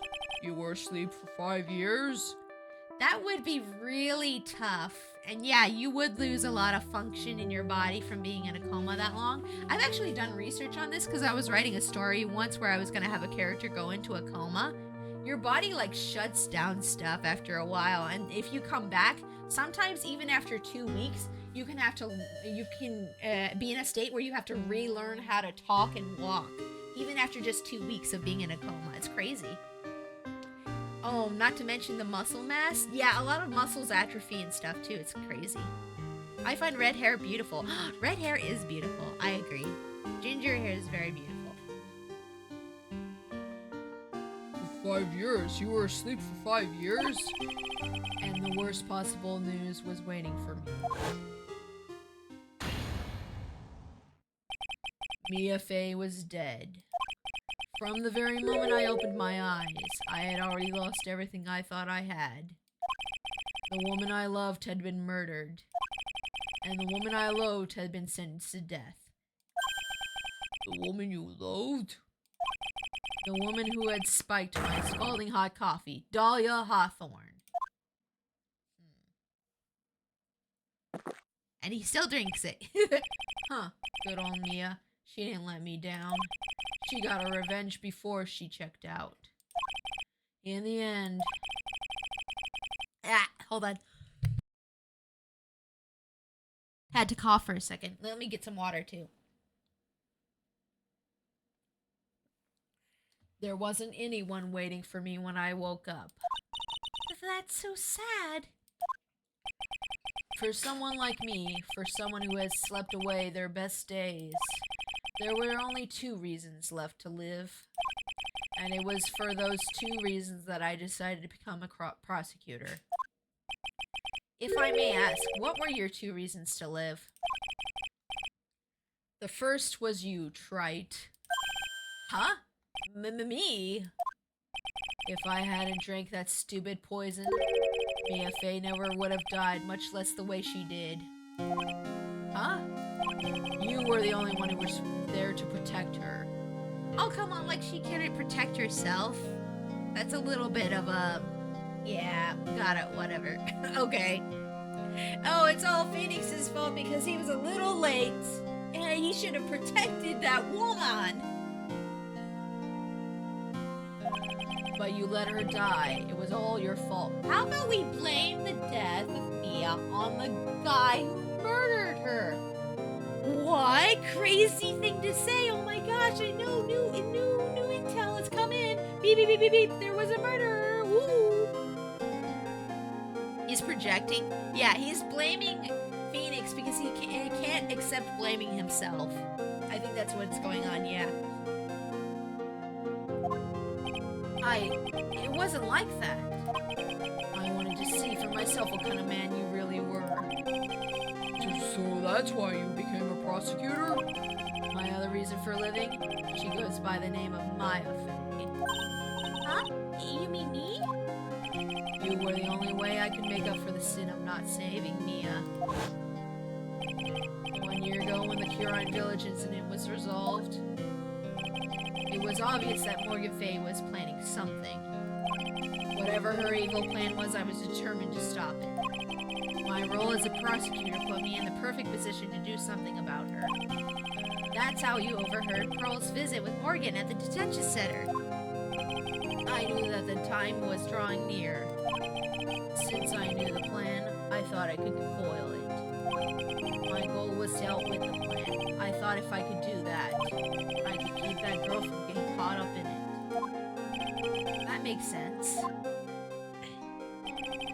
If Pearls had known that the actual purpose of the plan was to kill Maya, she never would have helped out. Finally, the day of the plan was drawing near. I contacted both of my accomplices. Accomplices? Iris of Hazakura Temple and Misty Fey. Oh, I see. I especially needed the help of Iris. She was to take the fall in my backup plan in case we couldn't control Pearl Fey. But how did you contact my mother? No one's seen her for like 7 years. Oh, 20 years, yeah. She had been missing for almost 20 years. Officially, yes. What? What do you mean, officially? You've heard about it, haven't you? About the strong ties between the main family and the government? Now that you mention it, Bikini did say something to that effect. He said that the Master of the Curine had great authority. Oh, snaps! The Curine leader's hooked in with the government. This is interesting. How much red tape did you use, right? Yeah, what? Even without her official position, Misty Faye still wielded great influence. The police have been keeping an eye on her movements all this time. They've been keeping track of her this whole time and they didn't tell Maya about it at all? That's terrible. That's how I was able to contact her. Again, because of my position as a prosecutor. So my mother was cooperating with you? Don't ever forget. No matter how far away from you she was, she never stopped thinking about you. She was always... That's why I knew she would do anything to protect you. If you want to know how strong her resolve to protect you was, look at her staff. Her staff? The one with the sword in it? The day the plan was to be carried out arrived soon enough. We met for the first time at Hazakura Temple. That's when your mother showed me her special staff. I realized it then, just how far she was willing to go. She's like, I will kill for my baby girl. And God is like, dang, what a woman. You know, maybe Mia's dead, but like, you're not too bad yourself. He's like looking at Misty. He's like, maybe. She was ready to use that sword to protect you from Morgan Fay, if necessary.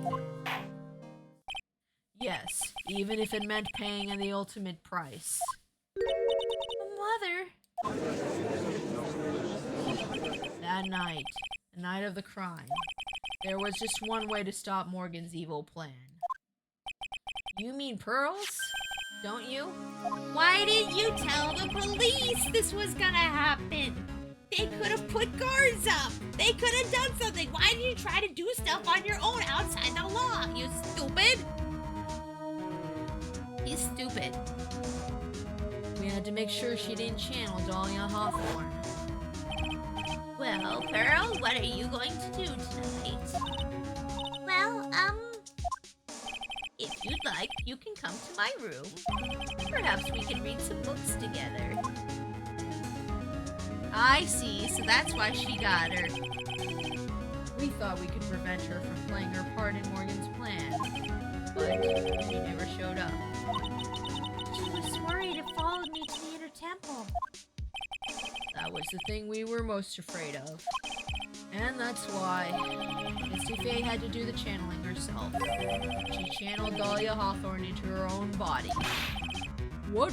What do you mean? If she channeled the spirit first, then Pearls wouldn't be able to do it herself. As Master of Curine, Misty Faye's power was supreme. So that's how it went down. She channeled Dahlia Hawthorne so that Pearl Faye wouldn't be able to. Oh, if you guys hear noises in the background, it's just my hubby making dinner, by the way. It's just hubby making beans. She'd have gone medieval on her own sister. True, yeah. What? Is this true? My role in the plan was to make sure no one was going to hurt Maya Faye. That's why I hid myself at the inner temple, just in case you needed to be saved from Dahlia Hawthorne. Got it. Anyway, that's all I'm going to admit to. Trite. Huh. There's no doubt about it, you're a great defense attorney. But you're going to have to do the rest yourself. The background leading up to this incident has been laid bare. There's just one question remaining, Mr. Wright. Who killed the victim? There are only two possible suspects right now. Maya Faye, and I'm sad to say you, Mr. Goddard. I bet he'll still take the fall, even if Maya actually did it, he'd still take the fall. Well, Trite, if you're the real deal, then finish this thing once and for all. Oh, I feel a save coming on. Yeah, I'm gonna save. Yeah, save, Pixie, yeah. That is the end of the hint. You must solve the rest of the riddle yourself. Yes. Show us beyond a shadow of a doubt that you can finish this on your own. No, Nick. Please don't. Maya. I heard the whole thing from my sister in the medical office. That's why I have to protect Mr. Goddard. do it. I can't testify against him. After all, he's the man who put his life on the line to protect Mia, and me too. I know that. Nick, But even so, it doesn't absolve him from his crime. Please, Maya, testify. testify! Miss Faye, your testimony, please. This is the final testimony. Don't bother trying to hide anything, because I'll know. I want to hear the truth from your own lips. I understand. I'm sure you're right. I'm ready now, Nick. Let's go, Mia. Or, yeah, wait, Maya. Sorry. My brain. All right, young lady, tell us about the moments before you lost consciousness. What exactly happened at the time of the murder? Oh boy, here we go. It's the final countdown. Just before it happened, I think I saw some red lights, 3 of them. Thought I'd ask for help, but just then I was splattered with blood. She wasn't dead though, and she struck back at the enemy behind her. Suddenly, the red lights went out, and the whole area was dark. Just at that moment, there was a horrible scream. Right after that, Dahlia collapsed, and I lost consciousness. Okay, it's time. These red lights, I thought you said you don't remember seeing them. I'm sorry. I thought I saw them, but then they disappeared all of a sudden. Huh. Things break, right? Even the best of theories. Who was it that stabbed Misty Faye? It looks like you still can't prove it. Maya's telling the truth this time, I know it.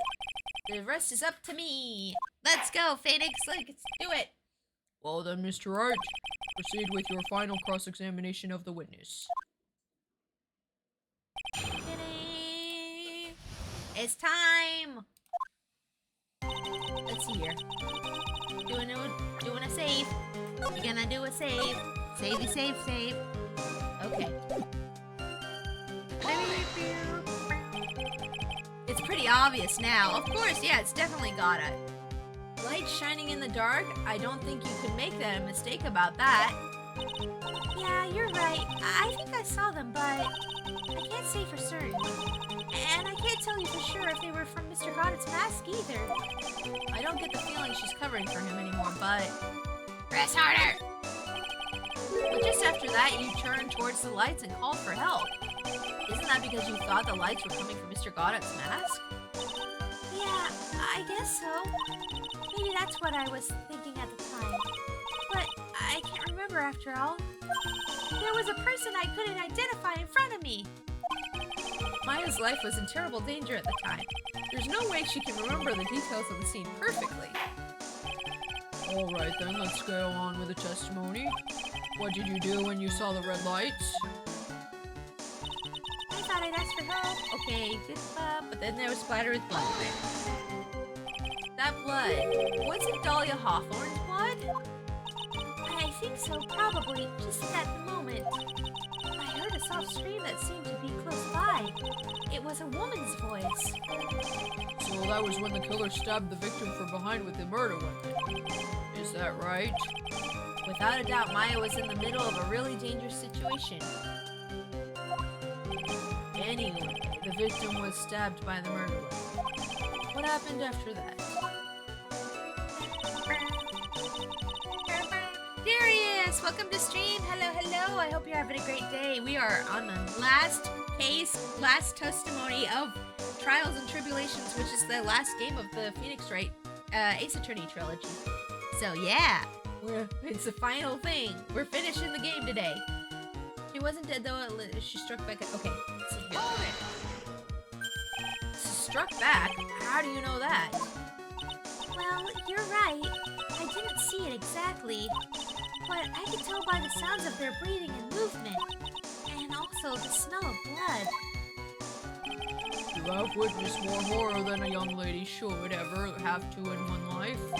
So then, what did you do at that point? I just started the Apollo Justice series. Nice! I'm hoping to play that next. I might have to save up for a little bit or wait for it to go on sale first, though, before I can get it. But I am excited to play the Apollo Justice one next. I couldn't move. I could just barely make out their shadows moving in the dark, but I had no idea what to do. Could you still see the red lights you mentioned earlier? Yes, I think so. But The red lights were out and the whole area was dark. You're on the first game, episode 2? oh, nice. Nice. They went out?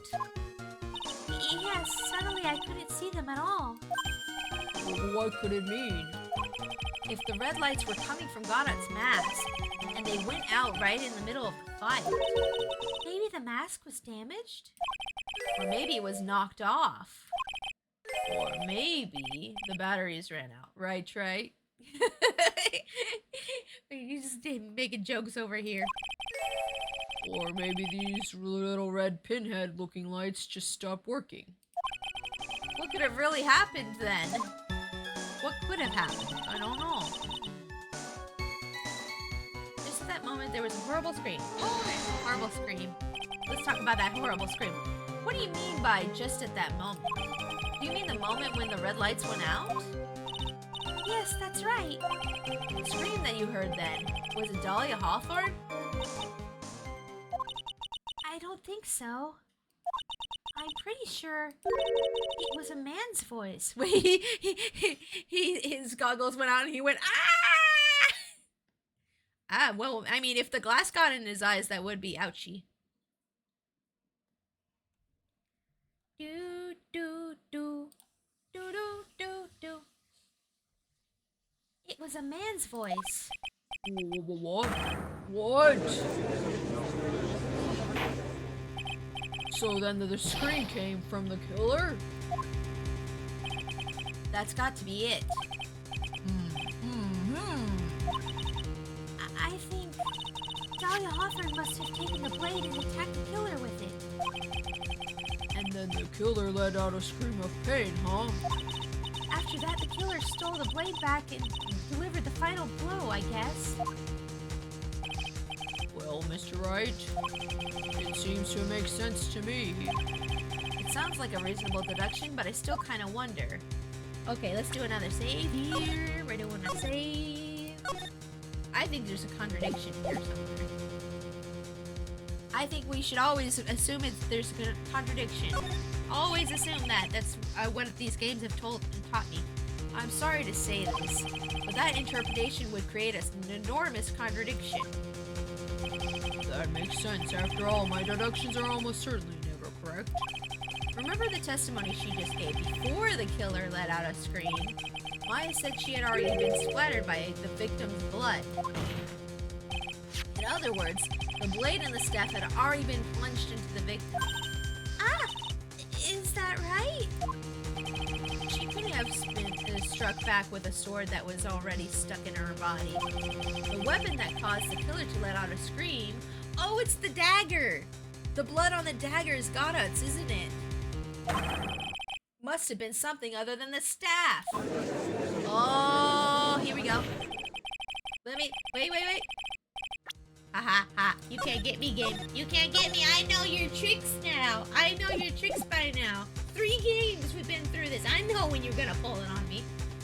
If you're so sure about that, then don't keep us waiting any longer, Trite. There's only one thing I can think of. That could have been used as the weapon here. If Dahlia Hawthorne had already been stabbed in the back by the staff, what could she have used to strike back at the killer? It's that knife with the unidentified blood on it. Oh, bam! Right? Yeah. Naturally, the dagger the killer brought to the scene of the crime. Oh, that's right. I forgot about that. This dagger was found at the crime scene, stuck into a pine tree. Yes, the detective found that this morning and brought it to me. Yep, he did. Dahlia Hawthorne struck back at the killer with this. And she managed to wound him as well. Objection! Where's your boo-boo? Show us the boo-boo! Show us the boo-boo, got it! Take it off! Take it off and show us the boo-boo! Not because I want to see, but you know, we gotta figure out where the boo-boo is. Guys, it's just to see where his boo-boo is. I promise. My intentions are pure. My intentions are pure! Don't you pixie me! Just because he let out a scream doesn't mean that he was wounded. Hydrate is because I'm thirsty. Okay, I deserve that. Just because he let out a scream doesn't mean that he was wounded. For all we know, the blood on the dagger could have been found from the victim. Hydrate because you're thirsty, yeah. Have you forgotten that the blood has already been tested? Since we learned it wasn't the victim's blood, it must be the killer's blood. The killer must have a wound somewhere on his body. That's right, got it. Take him off. Take it all off. We gotta find that wound. So you're saying the blood on this dagger belongs to the killer? Exactly. A DNA analysis of the blood would prove it beyond a shadow of a doubt. And yes, Mr. Gata, it would prove that it's your blood. Oh, I bet it's under the goggles, actually. I bet it's under the goggles because they saw the lights disappeared. So maybe he got stabbed in the eyeballs. Oh my gosh. That would make sense. Yeah, it's probably underneath the goggles. Okay, take the goggles off then. Nice theory, right?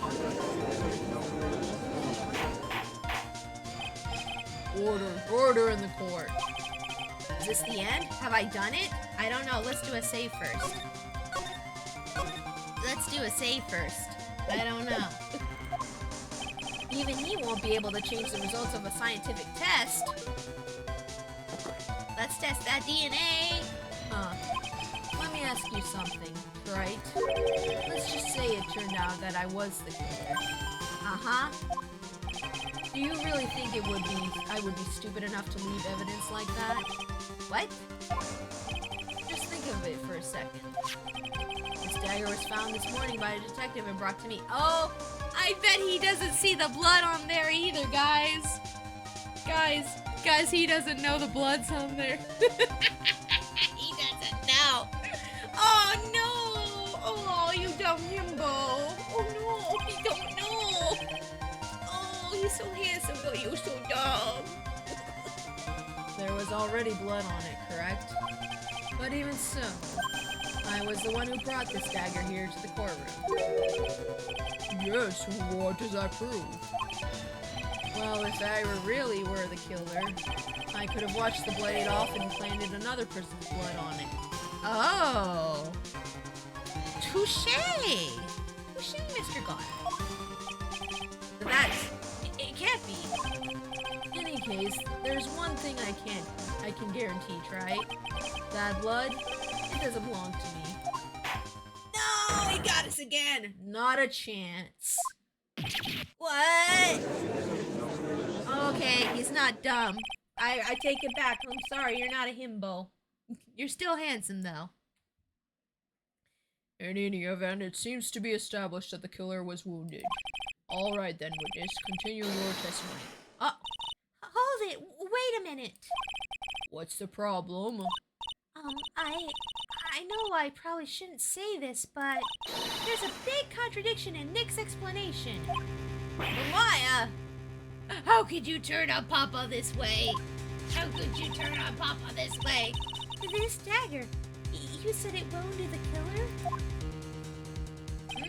That's right. But, if Mr. Gata had really been cut with a dagger, his clothes should be all bloody and have a rip in them, right? Ah, yes, because all the characters in this show wear all the same outfits every day. They wear the same clothes every day. Maya? Maybe he just changed his clothes. That would solve that contradiction pretty easily. What are you talking about? It's not that simple at all. Remember back to the day of the murder? Everyone that was on the inner temple side got trapped there. Oh, that's right. And once the bridge was fixed and the police headed for the inner temple, Mr. Goddard was Mr. Goddard was already there waiting for them. He never had a chance to change his clothes. I think she actually got us. Hey, Maya. I guess she has been learning something. Uh-oh. Well, maybe he brought a change of clothes with him. Yeah. How about that, Maya? Goddard literally has his own clothing line. but no one could have predicted the lightning strike that shut down the bridge. Why would anyone have brought a change of clothes? Oh, dang. Even the judge is getting you now, Phoenix. You're really off your game. Ugh. Did the judge just take smart pills during the last recess? Hold on a sec. Hubby's got to ask me something about dinner.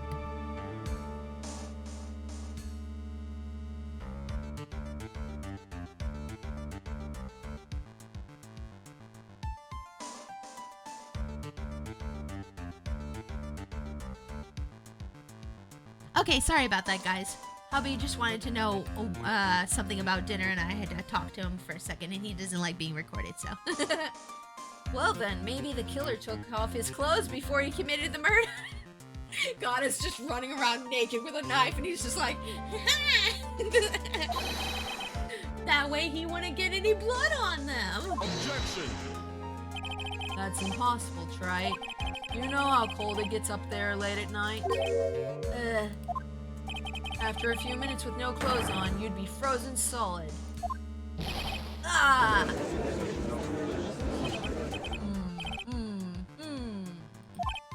Huh. So that's all you've got. I knew you weren't tough enough to finish this. Ooh, he didn't. He did not. Are your brain cells dying, Phoenix? Oh no. I hope you have a nice dinner. I had chicken patties and sweet potato fries. Ooh, nummy. I'm gonna have Spanish rice for dinner. It's gonna be good.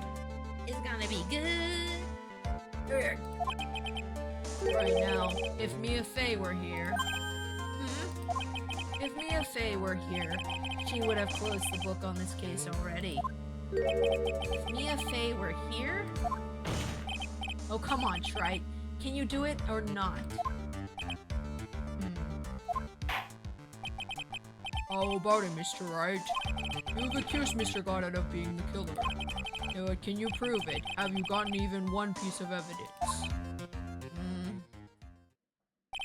The question isn't whether I can prove it or not. The fact is, I have to prove it. That's the only choice I have.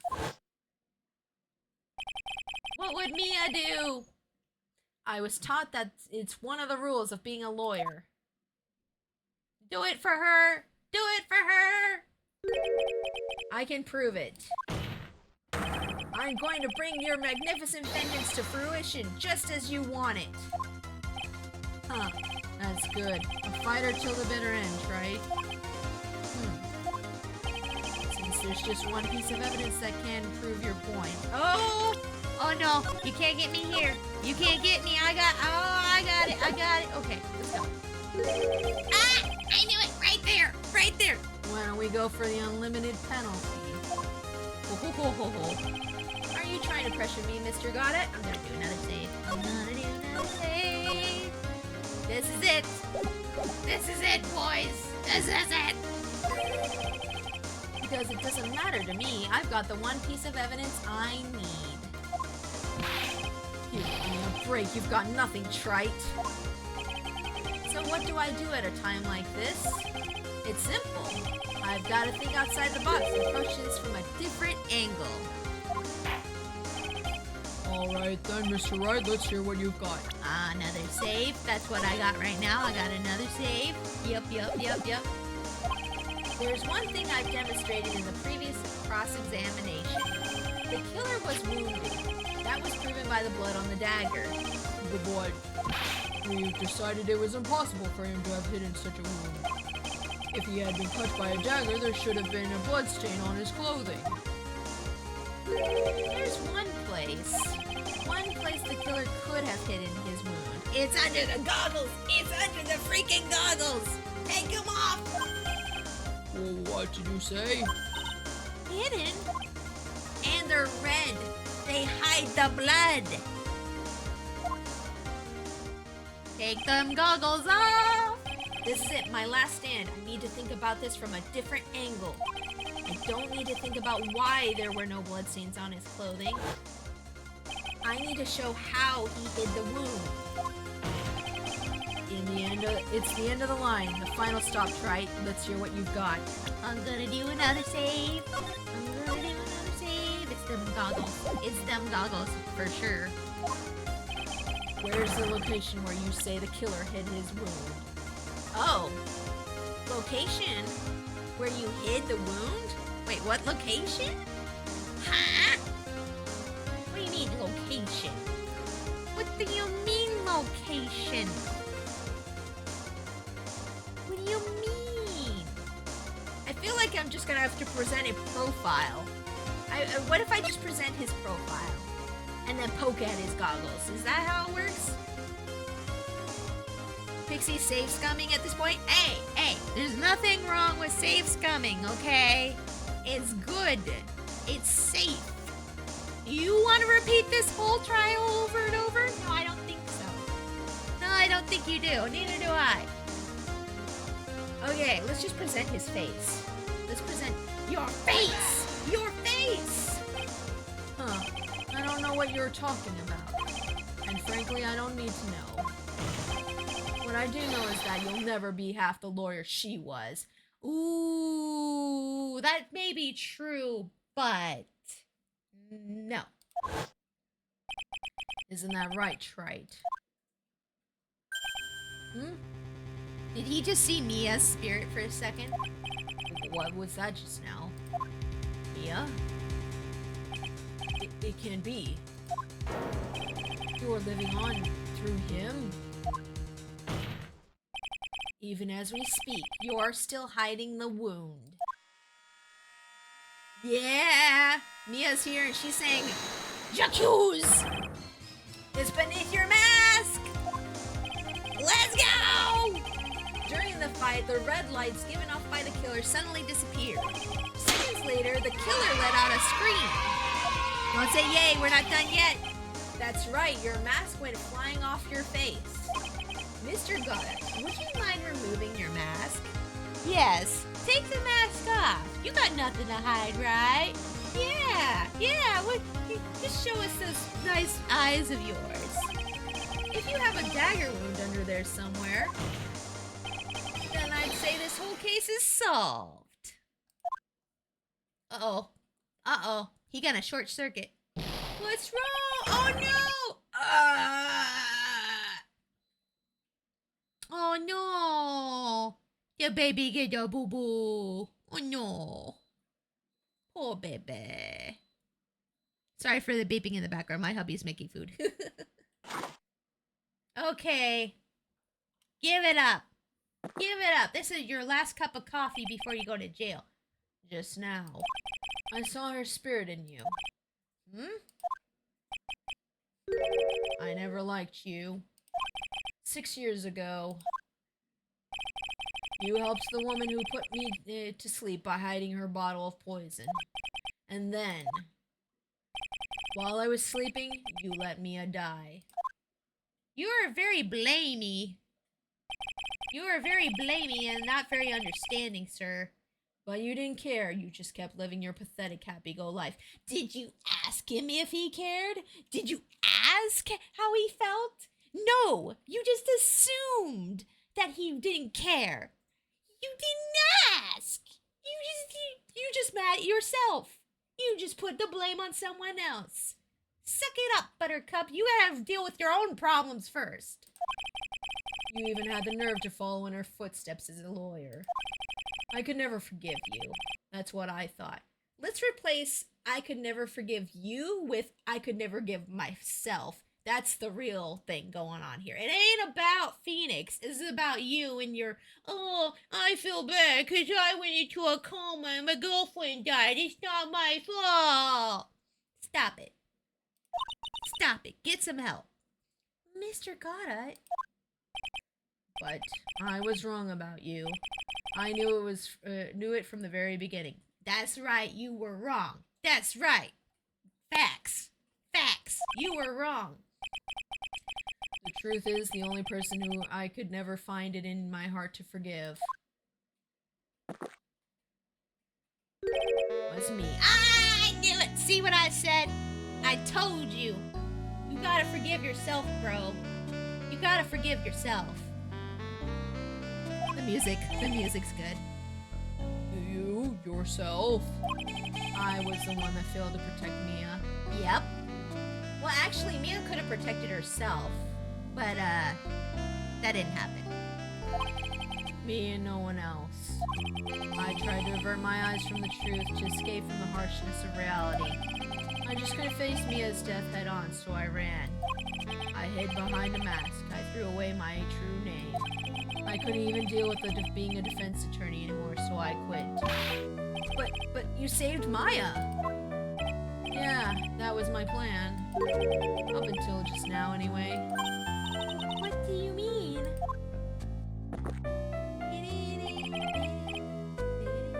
Are you listening, Maya? If I had really wanted to save you, then there's one person that I should have gone and talked to right away. Phoenix. Yeah, you should have talked to Phoenix. And the cops. Mostly the cops. Who could that be? Are you talking about Nick? But I didn't do it. I tried to get the help of Iris and your mother, but I closed my eyes to the most important man involved. Do you know why? The real reason? No, why? I suppose I wasn't really interested in saving you at all. Huh? I think I was just trying to salvage what was left on my own broken soul. I was trying to make up for the fact that I couldn't save Mia, nothing more.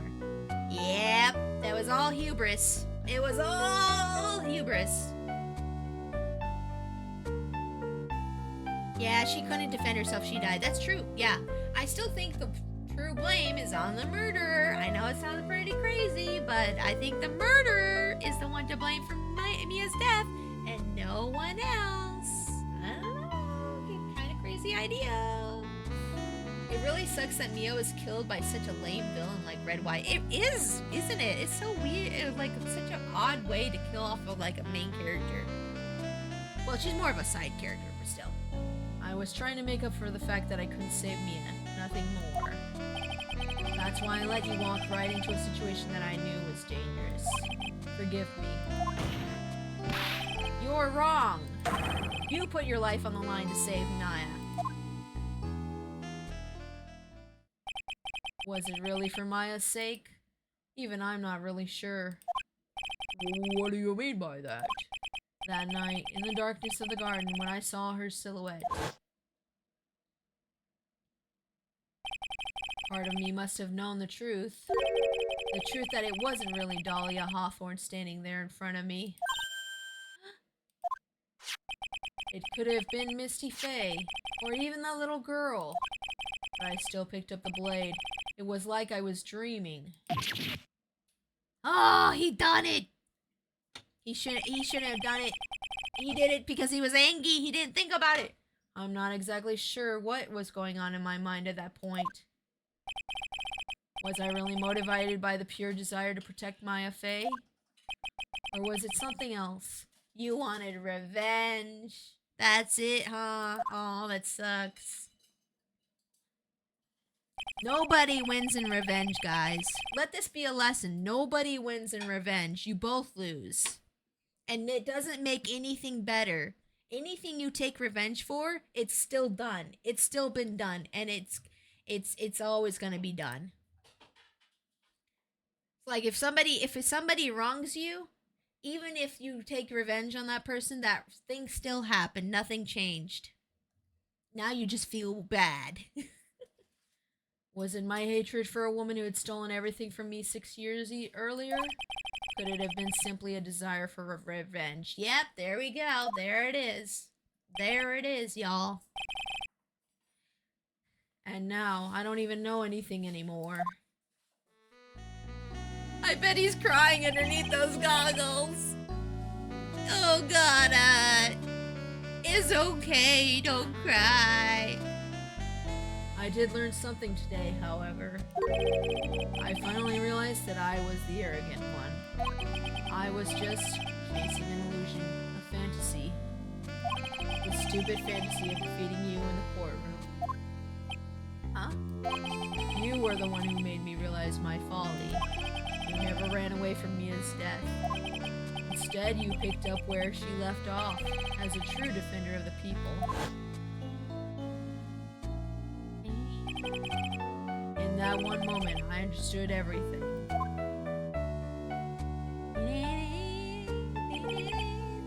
Mr. Goddard.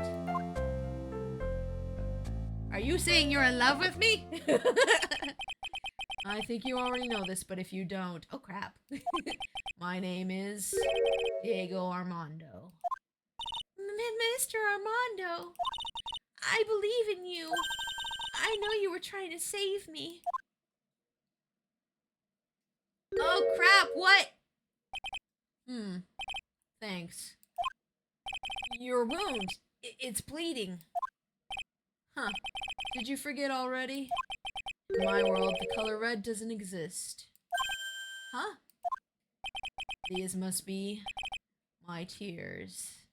Aww. Tears? Ever since I woke up from my coma, I think I've been waiting for this very moment. What if he can't cry because his eyes don't work very well? Oh, that would suck. Mr. Armando. You do well to remember this, Maya. It's the only time a lawyer can cry is when it's all over.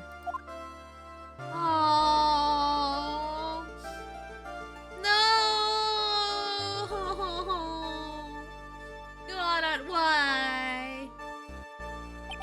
This time, it really is all over, isn't it? Defendant? Yes, Your Honor. Oops, sorry, I accidentally clicked on something. Although you weren't directly involved in the murder, tampering with the body at the crime scene is a serious offense in itself. I understand, Your Honor. Mr. Armando explained that to me very carefully. I knew the risk and I willingly cooperated anyway. Very well. Before I hand down my verdict, is there anything you'd like to say? Well, there is one thing. I'd like to say something to Mr. Wright. I want to apologize to you. Apologize to me? For what? For the cause. Case 5 years ago, of course. Oh. Wait, was that Iris and not... Wait. Was that Iris and not Dahlia? I just remembered. Weren't you poisoned by your own lover? Not exactly, but yeah, something like that. Even now, 5 years later, I can hardly believe it. She was going to do it. She was planning to kill me. It's not all that surprising. The two of you hardly knew each other. Huh? What do you mean? You and my sister, you only met twice. Oh snap! Did we pull a Higurashi on Phoenix Wright and we were switching out the twins and one of them was dating him and the other one wasn't? And then they got jealous and killy? Oh my gosh, they pulled a Higurashi on us! What the heck? He was dating Iris the whole time, wasn't he? Huh? We only met twice? The first time you met was on that fateful day. The day she poisoned Mr. Armando in the cafeteria of this very courthouse. The next time you met her was 8 months later. You met her again on the day that she stole your cold medicine. and Doug Swallow was killed. No way. It can't be true. I mean, during our whole relationship, we were... For those 8 months, the woman that you thought was Dahlia Hawthorne wasn't actually my sister. Huh? It wasn't Dahlia. I hope one day you can forgive me, Feeny. You dated the good twin! Oh my god! Well, this doesn't change anything. He's still with Edgeworth, so, I mean, can't leave Edgeworth for her. She's cute, though. You mean... That's right. I lied to you for 8 months. Oh, snap. Oh, snap. She just slipped in. She's like, oh, I think I'll date him. Man, imagine that. Your sister dating a guy and then you just slip in and take her place. Maybe she made her date him, though, to keep an eye on him. I bet that's what happened. But why? Why would you do such a thing? Ever since she gave you the bottle that day, my sister was trying to get it back as soon as she possibly could. But because of the police investigation and their surveillance, she couldn't move about freely. So that's why you... My sister, from the beginning, she was prepared for the worst. Prepared for the worst. She thought that she might somehow discover the truth. That's why she was always ready to deal with you at a moment's notice. You mean she was ready to kill me, don't you? She already had so much to answer for. I didn't want any more sins on her soul. I begged her not to do it, and she agreed to give me a chance. And that's why you came to me? You came to get the bottle pendant back from me in her place? Oh, so this is the part where she became the traitor in Dahlia's eyes. Because she's like, oh, go get the pendant from him. Just make him think that you love him. And then she did fall in love with him. Ooh, and then she couldn't do it because she loved him. Ooh. Phoenix carried the poison that nearly killed Gada? Yeah, the whole time. Yep. You came back to get the pendant back from me in her place? But I couldn't get you to give it back. I failed at something even as simple as that. Oh, she didn't fall in love with him. Okay, that's fine. 8 months passed and I still couldn't get it back from you. Finally, my sister couldn't wait any longer. Oh, snap.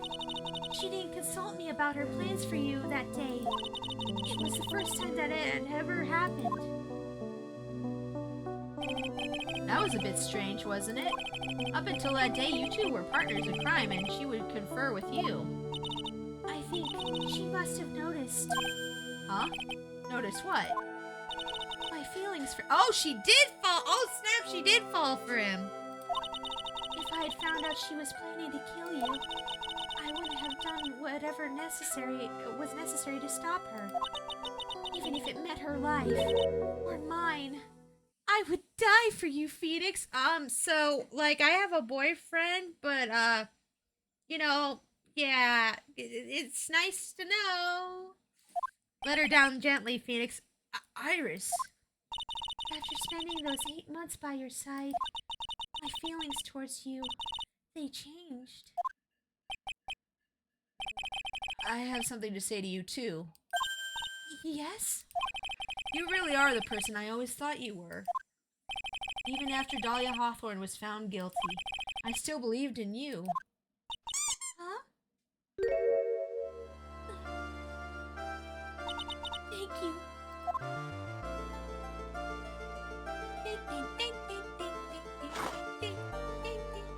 Sorry, Iris, but because of your sister, I only date men now. I mean... Oh, you got Goddard's hair. Nice.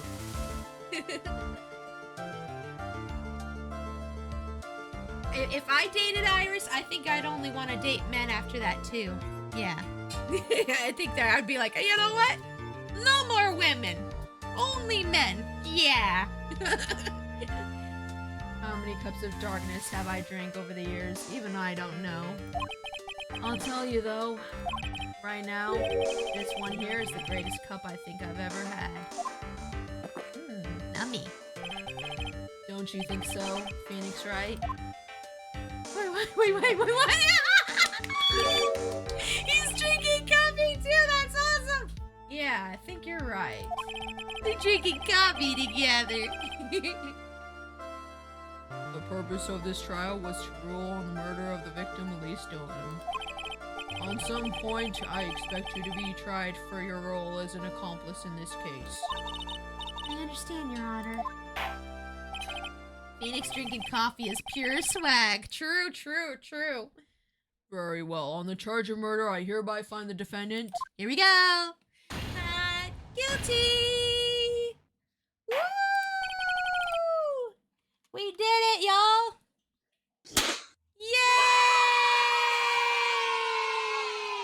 Court is now adjourned.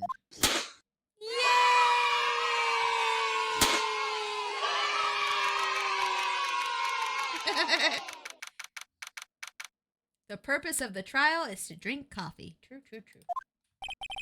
So I guess it's all over. The way everything ended, was justice really served? The man who risked his life to save Maya is being sent to prison by my own hand. Of course justice was served. Oh, hi, Mia. But Mia! I'm proud of you, Phoenix. Your defense was truly brilliant.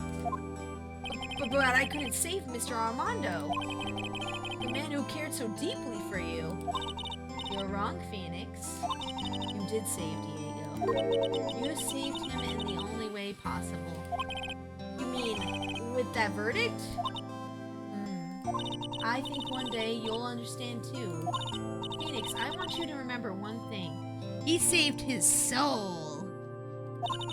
You were as good out there today as any defense attorney could ever hope to be. There's nothing more you can learn from me. But Mia! No, Mia, don't leave us! No, Mia, no! You've accomplished something I wasn't able to. I owe you a great deal. Thank you. Mia, I'm sure we'll meet again someday, Phoenix. No! I've handled lots of cases and seen a lot of things. And along this journey, I found myself asking just one question. What does it really mean to defend someone? I suppose today's case produced one possible answer. Nick. Maya. I guess it's just like my sis said. Mia? What did she say? That night when I channeled Mia to get her advice on what to do, this is what she wrote back in my notebook. Don't worry, Phoenix will save everyone in the end. Aww. But...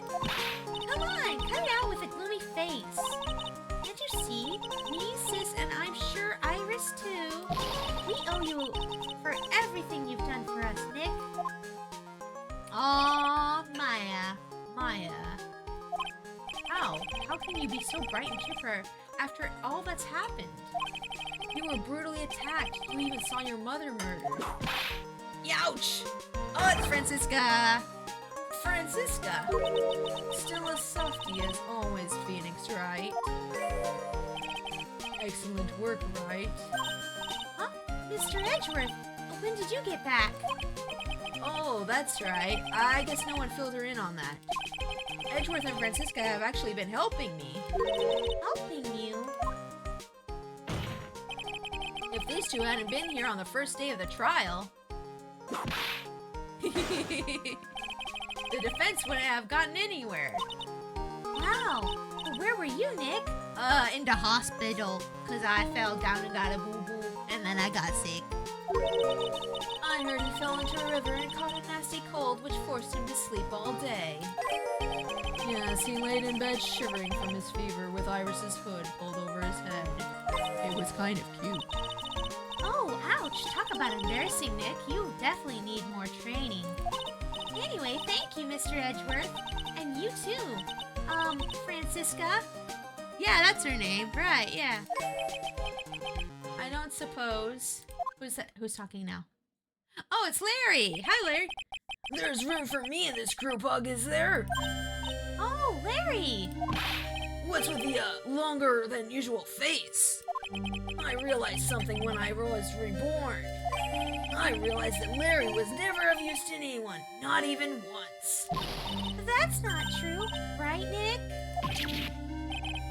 What? You're asking me? Well, Nick, is it true? I've got a place in this world, right? Huh? Yeah, of course. No, he doesn't, guys. He doesn't have a place in this world. Don't tell him. He'll be sad. Shh, just play along. It's okay. Yeah, of course you do, Larry. You're so great at everything. Look at you. I knew it. Everyone would be better off if I were gone for good. Oh, crap, he heard me. Oh, crap, he heard me. No. Oh, yeah. Those portraits you painted, they were really good. Yeah, I bet you could upload those to DeviantArt and TeePublic and make a lot of sales and commissions. Yeah. Isn't that right, Edgeworth? Back me up, bro. Back me up. What? Me? Why are you making that face, huh, Edgy? Oh, well, yes indeed. I certainly can say that they lack resemblance. Do you really mean it? What about you, Franzi? Did I draw you well too? Ah! My beauty can't possibly be captured by mere crayon.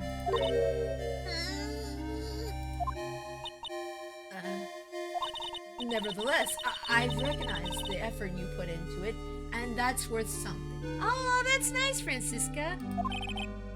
So then you'll do it? Like you promised. You're going to model for the next picture book, Franzi's Whippity Whip. Ah! Don't get carried away. Draw me like one of your French girls, Larry. Okay! That's what he's thinking in his head. That's what he's imagining. Well, how about that? I guess painting portraits is the only thing I'm good at. Well, at least you're good at something, though, right? The painting of Pearl was pretty darn good, too, if you ask me. I think his paintings are pretty good, yeah. Huh? Now that you mention it, I haven't seen her around. Pearls?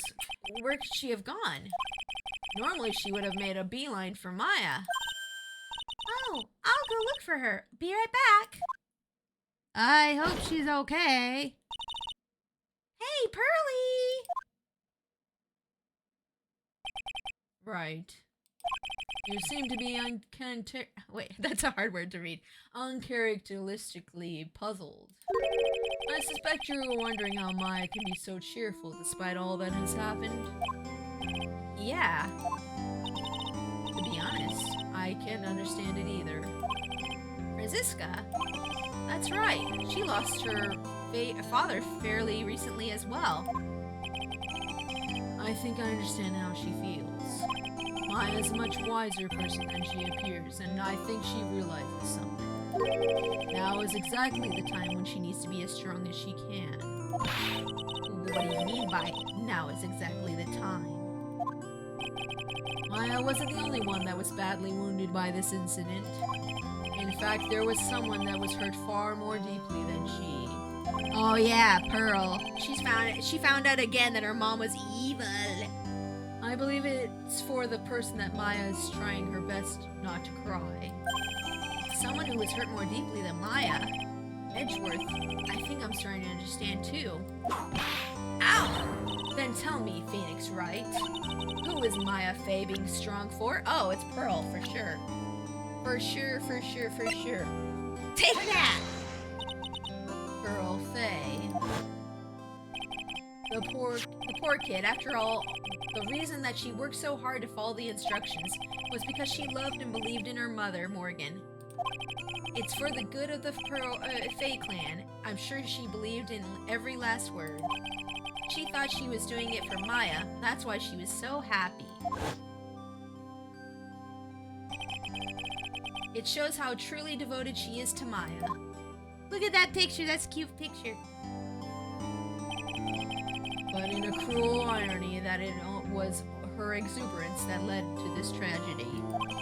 Maya Faye's mother was killed and Maya herself was put into the deepest peril imaginable. And that's exactly why Maya is putting on a brave face. She's doing it for Pearl's sake, until she can see her smile again. Morgan is probably seething in her cell at how things turned out. Morgan's dead. She was executed. So, maybe she's seething in hell, though. In which case, yay! Oh, hey! This is where you all were. Wow, looks like we've got quite a bunch of you today. Ow, ouch! What was that for, sir? Sorry about that, Scruffy. My whip just seems to have a mind of its own. What's up, Detective Gumshoe? Oh, you know, this and that. Anyway, congrats on your win. Let's go out tonight, pal. Dinner's on me. Wait, you can afford it? Wait, can he afford it? Did they raise his stuff? Can he afford it? Morgan and Dahlia both seething in hell as everyone laughs at them. Yay! My salary's just sort of kind of gone down by a teeny weeny bit, but it's all right. I made reservations at a first-class French restaurant tonight. Bro, no, I'll pay for it. You can't afford this. I don't want to see you using candles again for electricity. Please stop. No. Ah! Pretty good work, Scruffy. That whip was your reward. Detective Gumshoe. Oh, no, that's Phoenix. Detective Gumshoe? You said a first-class French restaurant. You don't mean... Très bien. Where else? I knew it. We're doomed. Oh, no. Come on, let's go, everyone. Can't keep Maggie waiting, pal. Hey, you crybaby, you're invited too. Oh, forget about me. Pearl and I will be at the loser's shack eating potatoes. You know, Maya is taking an awfully long time to get back. She's still out looking for pearls. Uh-oh. Makes me a little nervous.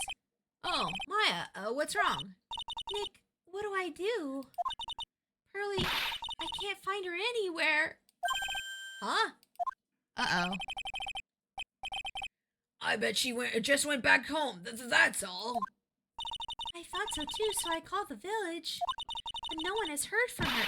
This has never happened before. As I figured, she has been badly hurt by this incident. Uh-oh. She feels responsible for that tragedy that has befallen you, Maya. But none of this was her fault. What should I do? Detective Gumshoe. Yeah, what is it, pal? Could you guys go on ahead? But what about you? Maya and I we'll join you guys once we find pearls. Nick? Don't worry about us, Detective Gumshoe. We may be a little late, but we'll definitely be there. We have a lot of celebrating to do tonight, and I wouldn't miss it for the world. Yeah, but Very well, Phoenix Wright. We'll go on ahead. Don't keep us waiting, right? We won't. But where should we look? Where could Pearly have gone? Let's go, Maya. There's only one place I can think of that pearls might have gone to. Oh no, am I gonna have to present more evidence? Hold on. Just when you think the trial's over, they like to pull this kind of stuff. This epilogue is Kojima length? Kinda, yeah. There's only one place I can think of that pearls might have gone to. Oh, the office, I bet. I bet she went to the office. Oh no, here. Really? Okay. Hazakura Temple. For pearls, I bet this is a very important place. After all, it's where this whole incident started. What's this? You're all back so soon? Sister Bikini? Oh, Sister Bikini? I thought we'd be eating mashed potatoes alone tonight. So she's here? Pearly is here? She's in the training hall. Why don't you hurry along and go see her? Okay. Did she lock herself in the jail? I bet she did. This is where I belong. I'm guilty. That's what she's gonna say. Pearlie's not here. Ah! Maya, the hanging scroll. Oh, it's cleaning. Oh, she cleaned it. Ah, look it. You can see your mama now. Someone cleaned it off. It's gotta be pearls. Ah! Mystic Maya! Pearlie! Why did you just leave like that? Mystic Maya! Mystic Maya! She grinned. Why she grinned? Don't be sad. I swore that I would never trouble the two of you ever again. Because it's all my fault that Mystic Maya's mom. That's why you came here? It's the least I could do to pray for your happiness. You don't have to do that, Pearlie. It wasn't your fault. You didn't do anything wrong. Of course I'm sad that my mother is gone. But how do I say this? I'm still happy. You don't have to lie just to make me feel better. No, really. It's true. The only reason I'm still here at all is thanks to everyone who was there for me. Huh?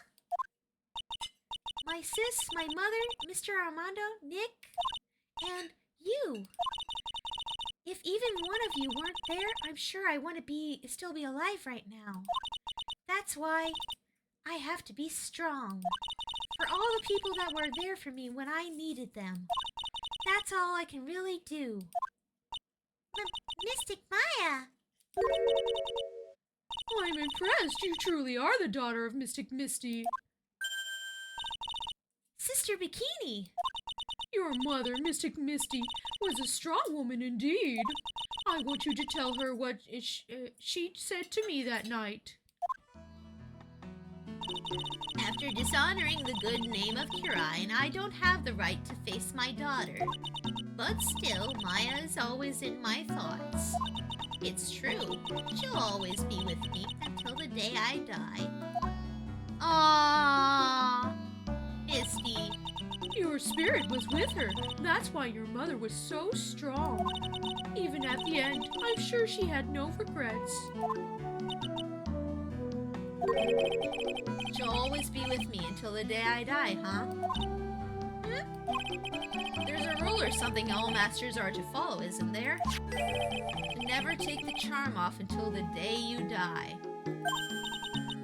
That's the Master's talisman. The thing that Misty kept by her heart and would never take off. It wasn't the container that was important. Rather, it was the contents. There's a picture of Maya in there, isn't it? There's a picture of me and Maya on there. There's a picture. I freaking knew it! A photo? Mother. It's a picture of her babies, isn't it? It's only natural for living creatures to fight to protect their own lives. But what makes us human is that we fight for others. But who do you fight for? How hard must you fight? Oh no, I'm getting emotional. Oh no. Oh no, I'm getting emotional. How hard must you fight? That's the true measure of what human life is worth. Oh no. We defense attorneys are warriors who are constantly challenged by that question.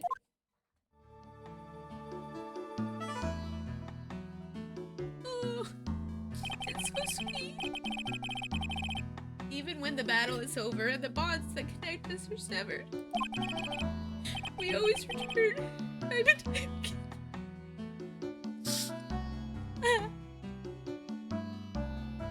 Sorry, guys. Game is getting to me. We always return time and time again. Yeah, Maya, Pearls, and Mr. Armando. And Maya's mother, too. I learned that from all of them. That's so sweet. Well, shall we get going? Everyone is waiting. This is is a day to remember, a day when a lot of things were finally put to rest. I think we should celebrate what we've overcome today. But I still can't. Oh, go on, sweetie. You can come back for training anytime. Okay. Alright, I'm gonna go make a brand new start too. Sister Bikini, I'll be back for more training, I promise. I know, and I won't go easy on you just because you're a future master. I'll make sure to prepare reservations for 3 of when you come back. Whoa! Okay. Suck it up. We're good. We're good. I just gotta manage.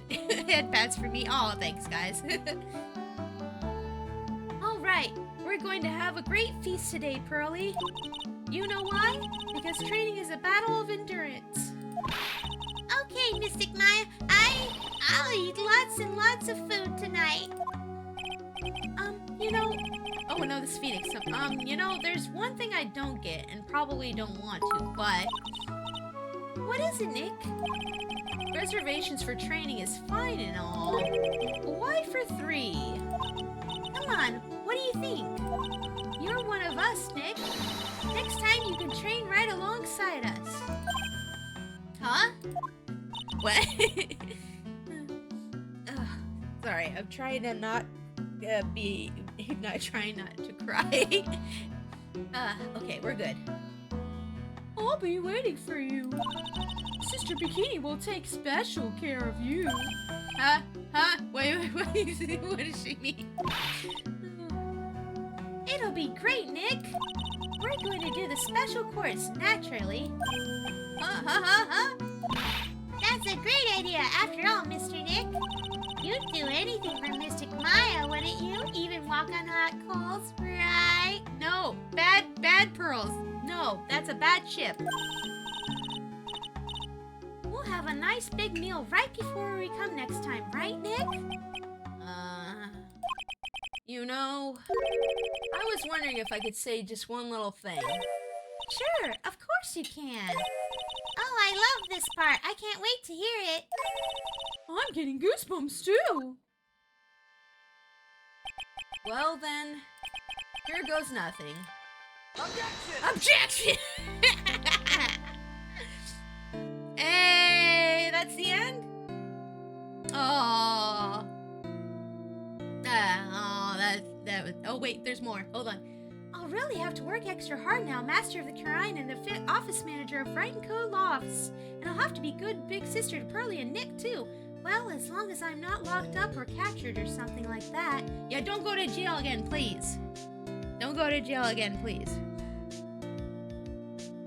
Okay, so we're probably gonna go through the credits and read all the different lines from different people. So it's true, Mr. Nick really is Mystic Maya's knight in training armor. He went through the special course all the way to the end. Actually, I heard there's a legendary special ultra course too. I think I'll surprise the 2 of them by making a secret reservation.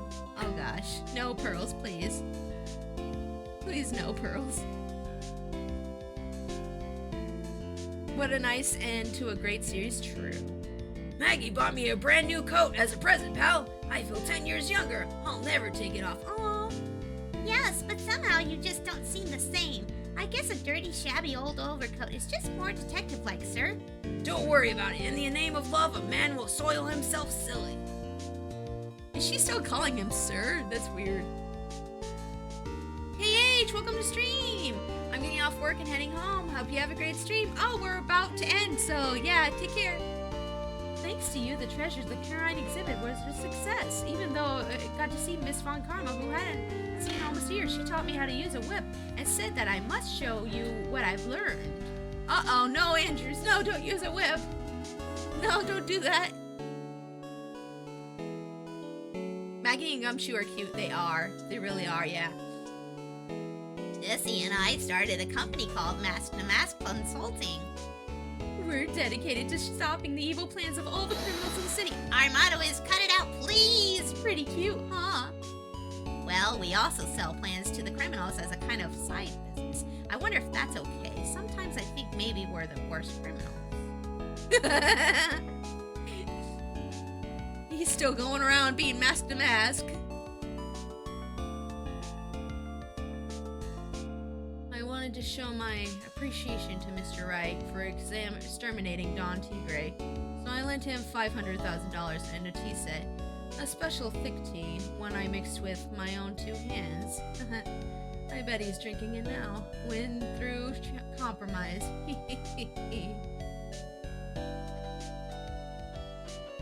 I need to head to bed now. Thank you for the stream. Oh, thanks for dropping by, Cam. I'll have a great night and sleep well. That sounds sus, right? I'm just an old man, by the way, a wrinkly, grumpy, crown-nosed man. At least that's what I thought. But my grandkids have a birthday party for me the other day. Talk about embarrassing, 69 years old and cried like a baby with a dirty diaper. Ah, funny number.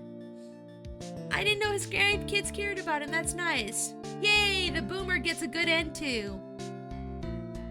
As usual, we have an abundance of work to do. We've hired a new programmer to replace Glenn Elg. I do hope everyone will get along. His name is Adam Mata. As soon as I heard his name, I knew our brain circuits would align perfectly. Okay, Basil. Okay, sure.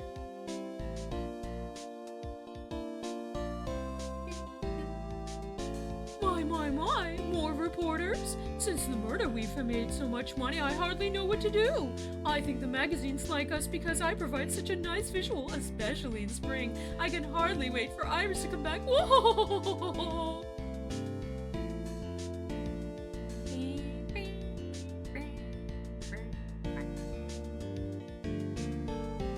I'm trying to remember all these voices as people pop up and I'm like, oh crap, what voice did I do for that character? I don't remember. You've turned into such a respectable man, Feeny. It was so sweet of you and everyone else to come and visit me here the other day. Of course, I was happy that you constantly had your eyes on me, but I felt kind of bad when the little one slapped you so hard you got a nosebleed. Pearls is like, how dare you not look at Mystic Maya? Objection! Objection!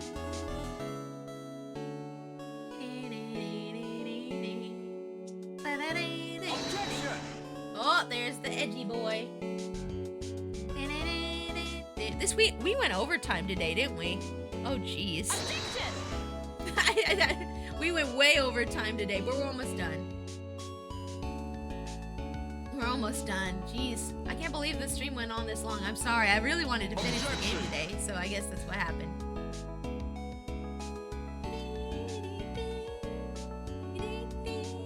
I guess they're crediting the objections now.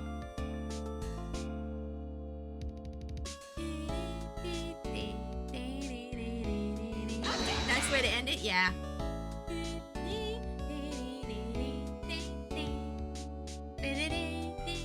Wouldn't it be funny if they credited all the voices as me?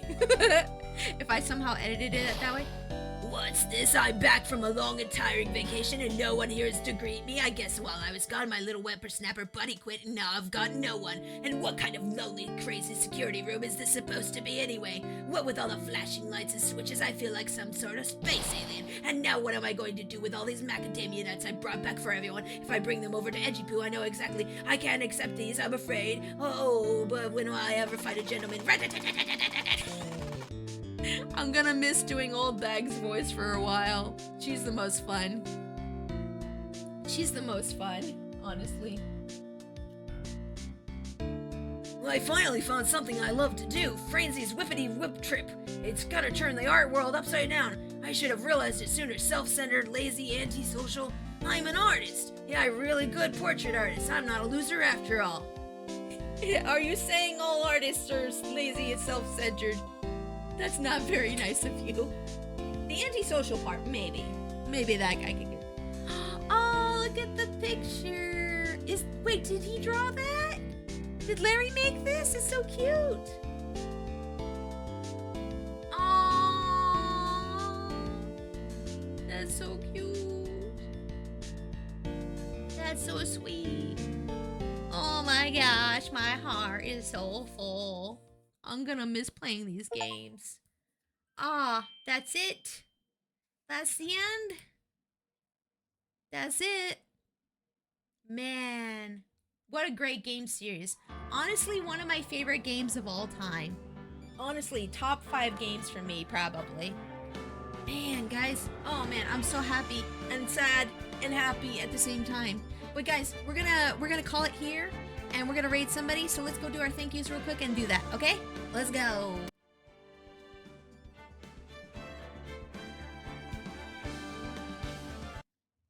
Let's see here. Sorry, I gotta get the music going here for a second. I have friends coming over and I went to the last minute to do this. I'm so sorry, guys. Okay, guys, thank you all so much for coming in today to watch me finish up the last game for Phoenix Wright Trilogy.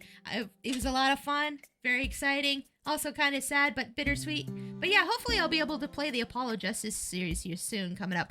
Thank you, Souls, for the bits. Thank you, Jimbo, MatterX, and Camelot for being my mods today. Let's find somebody to raid real quick. I'm gonna find somebody real quick and raid them. Give me a second here. Oh, man. Stream went way over time today. It was supposed to end an hour ago. But I just had to finish the game. Dummy. But that's okay. Let's see here.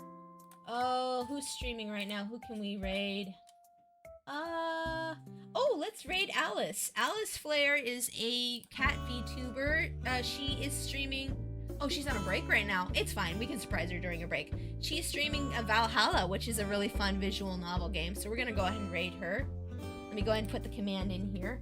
Raid Alice Flair. Okay, we're going to raid Alice. And then when you guys get in there, make sure you use raid message as always is Trash Panda. Oh, I did the command wrong. Trash Panda Army Raid. And if you're a subscriber, you can copy and paste this message here to use the raid emote. Guys, I'm going to be back on Monday. On Monday, I'm doing an art stream. I haven't decided what I'm doing for my art stream yet, but we'll see you guys on Monday. Hope you guys have a great weekend and have fun in Alice's Flare stream. Take care. Bye-bye. Bye-bye.